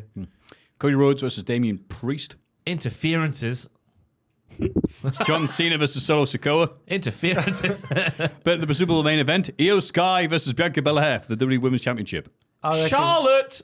Charlotte. Where are you? Come on down. Well, it looked like a good card until we brutally summarised the endings. I reckon, honestly, the match with the most potential to be good on there is Io and Bianca. Okay. That's what I'm going to... Yeah, just because it's the one that... I think if there's any interference from Charlotte, it'll be after the match rather than during it. Whereas the other matches, almost all run a far more substantial risk of shenanigans. Okay. And also, I think that they're both really good wrestlers as well, Bianca and Io. Not just on a technicality. I think they'll be really good too. What do you think, Ross? Either that one or Seth and Drew for me. That's the two stand-outs. In that case, I'll be the basic bitch and pick Roman Reigns versus Really? LA Knight. No, He's never winning, I like though. LA Knight. the build's been great, but I just want to see the match with the atmosphere. See if the crowd are going, LA Knight. Yeah. we could perhaps be more favourable towards this one than we would a normal Roman Reigns match because it won't be 4 a.m. when we're watching it. It'll be like 9. What time does it start? 4 is the pre-show, I think, 4 p.m. Oh! Oh, yeah. Ah! Come on. Except, we're getting cocky about this, but the rain could delay it by hours. Oh, if that happens, there's no WTF video because I need to get it finished on Saturday night because I'm travelling to Germany on Sundays. I can't do it. Oh, mein Gott. Where about you going? Dortmund. Of course, you've Via, right. via Poland. Where was it in Germany where Don't you laugh. went to Bergman's party house? That would be in the main square in Berlin. Oh, Come on in. Welcome to Bergman's Party Halls. That's what the guy in the front door was saying. What was in it? It was just like a wooden shack they erected in like the main square just for just big beer tables and that. It was a party The house. Bergman's Party Halls. When I was in Fuerteventura, I went to just a random little shop with souvenirs and stuff in it. But it was when Fraser got me into geocaching. So I was in my little geocaching phase. I'll get some geocaches on the island of Fuerteventura. And the guy in the shop was a German guy. And I was like, I bought like a fridge magnet or something because I thought I can't just go in and ask where the geocache is. And I went, have you got a geocache in the shop, by the way? Because it was on the map in the shop. And I went, whereabouts is it? And he went, you have to look for it. I was just like, he was just so charming and lovely. I accidentally stepped on his dog. Oh, his dog was asleep behind me. And I stepped backwards onto the dog and frightened her. I felt so bad. He was like, he scared me at first. He worked me. He was like, you stepped on my dog. He was like, she'll be fine. I was like, okay, I like this dude. We can't end the podcast if you step on a dog. But I didn't hurt I shocked it awake, I think. Her. It was a girl. It was a lovely, I think it might have been can golden labs get quite long hair? Retrievers. Golden retriever. She was golden retriever. Quite big. Yeah. I thought she was like a rug. So soft to step on. Well, Jack, what have you got for us until next week? Weirdest episodes is in the can, but yet no. Does in the can mean it's been edited yet or not? It's been shot. No, it's in the can. It's in the can's been shot. So Luke's going to be editing that starting next week, but I don't actually know what else his schedule's looking like. I don't know when it's going to be out, but it's recorded and done. Gotcha. Also, I'm hoping to get matches of the month for October done very soon. That may be out next weekend on the audio feed. And because I work all the pay-per-view nights and had too many holidays accrued, I've had to just take next week off. So I'll not be on the pod next week, and neither will Rob. Yeah. I said to Pacini, I was like, I'm gonna just take a week off this month before December when it gets really busy. But there's 2 pay-per-views as well, Survivor Series and Full Gear. So I was like, when's the best week to take off? And he went, next week. And I was like, Ross is off. And he went, it'll be fine. So have fun. Don't know who you'll have. It's me, Pacini, and Tom. Okay, fair enough. That'd be good. Hey. Yeah, exactly. 19-hour podcast. Ross, what have you got for us? Stuff, pictures, all the normal content. WTF if there's no rain delay. It'll be out on Sunday. Richard Tubman being forced to work on a Sunday. And I'll be He's doing. going to hell. I should have mentioned I'll be doing What Happened Now as well. We've got the live streams on the channel while the show is going on with Adam and little Andy. So yeah, go and watch it with them if you want to. It's quite malicious, right? Andrew once mentioned that he doesn't like being called Andy, which led to Ross going, Little Andy. He's so small and also called Andy. But yeah, that's all. Yeah, just other videos will happen, I assume. Lovely. What about you, Maffew? New Botchamania's out. Yay. It's still up. I've watched it. I enjoyed it. It was good. Yeah. Yes, Jack said he liked some of it. No, I liked all of it. Oh, thank you. Oh, sweet. Cheers. It was good. There were some bits that I didn't get more than others, but that's all. That's all There the time. you go. Yeah. Don't worry, you're just getting old. And I'll be doing that. I'll be streaming on Sunday. More stuff. And me and Tom will have Cultaholic Classic SmackDown review on Saturday. That's right. All this is happening and more. Bloody hell. Enough content. No, not enough content. It never stops. No, it doesn't. Joel, what have you got for us, if anything? I got nothing. Cool. You can go and you absolutely can read a nothing. book about time. And check out. Read it. If you want to see Tom ring announcing, check out Turning Point. Of course, on Fight yes. this week. I think it comes out this weekend on Fight TV. Tonight, innit? Hold on, Jack. Tonight. I'm sure it's At the Friday. Oh yeah, fair enough. Yeah. There you go. He looks and sounds mint. Oh, you would, wouldn't you? Mailbag@cultaholic.com, patreon.com/cultaholic. This has been Jack, Ross, this has been myself. This has been the wonderful Joe. Thank you. Now we're going to look at the... Let's look at the screen on the count of three just to make a horse noise. Like, no. Count of three. 1, 2, 3. No. Oh my God, that feels so nice. No.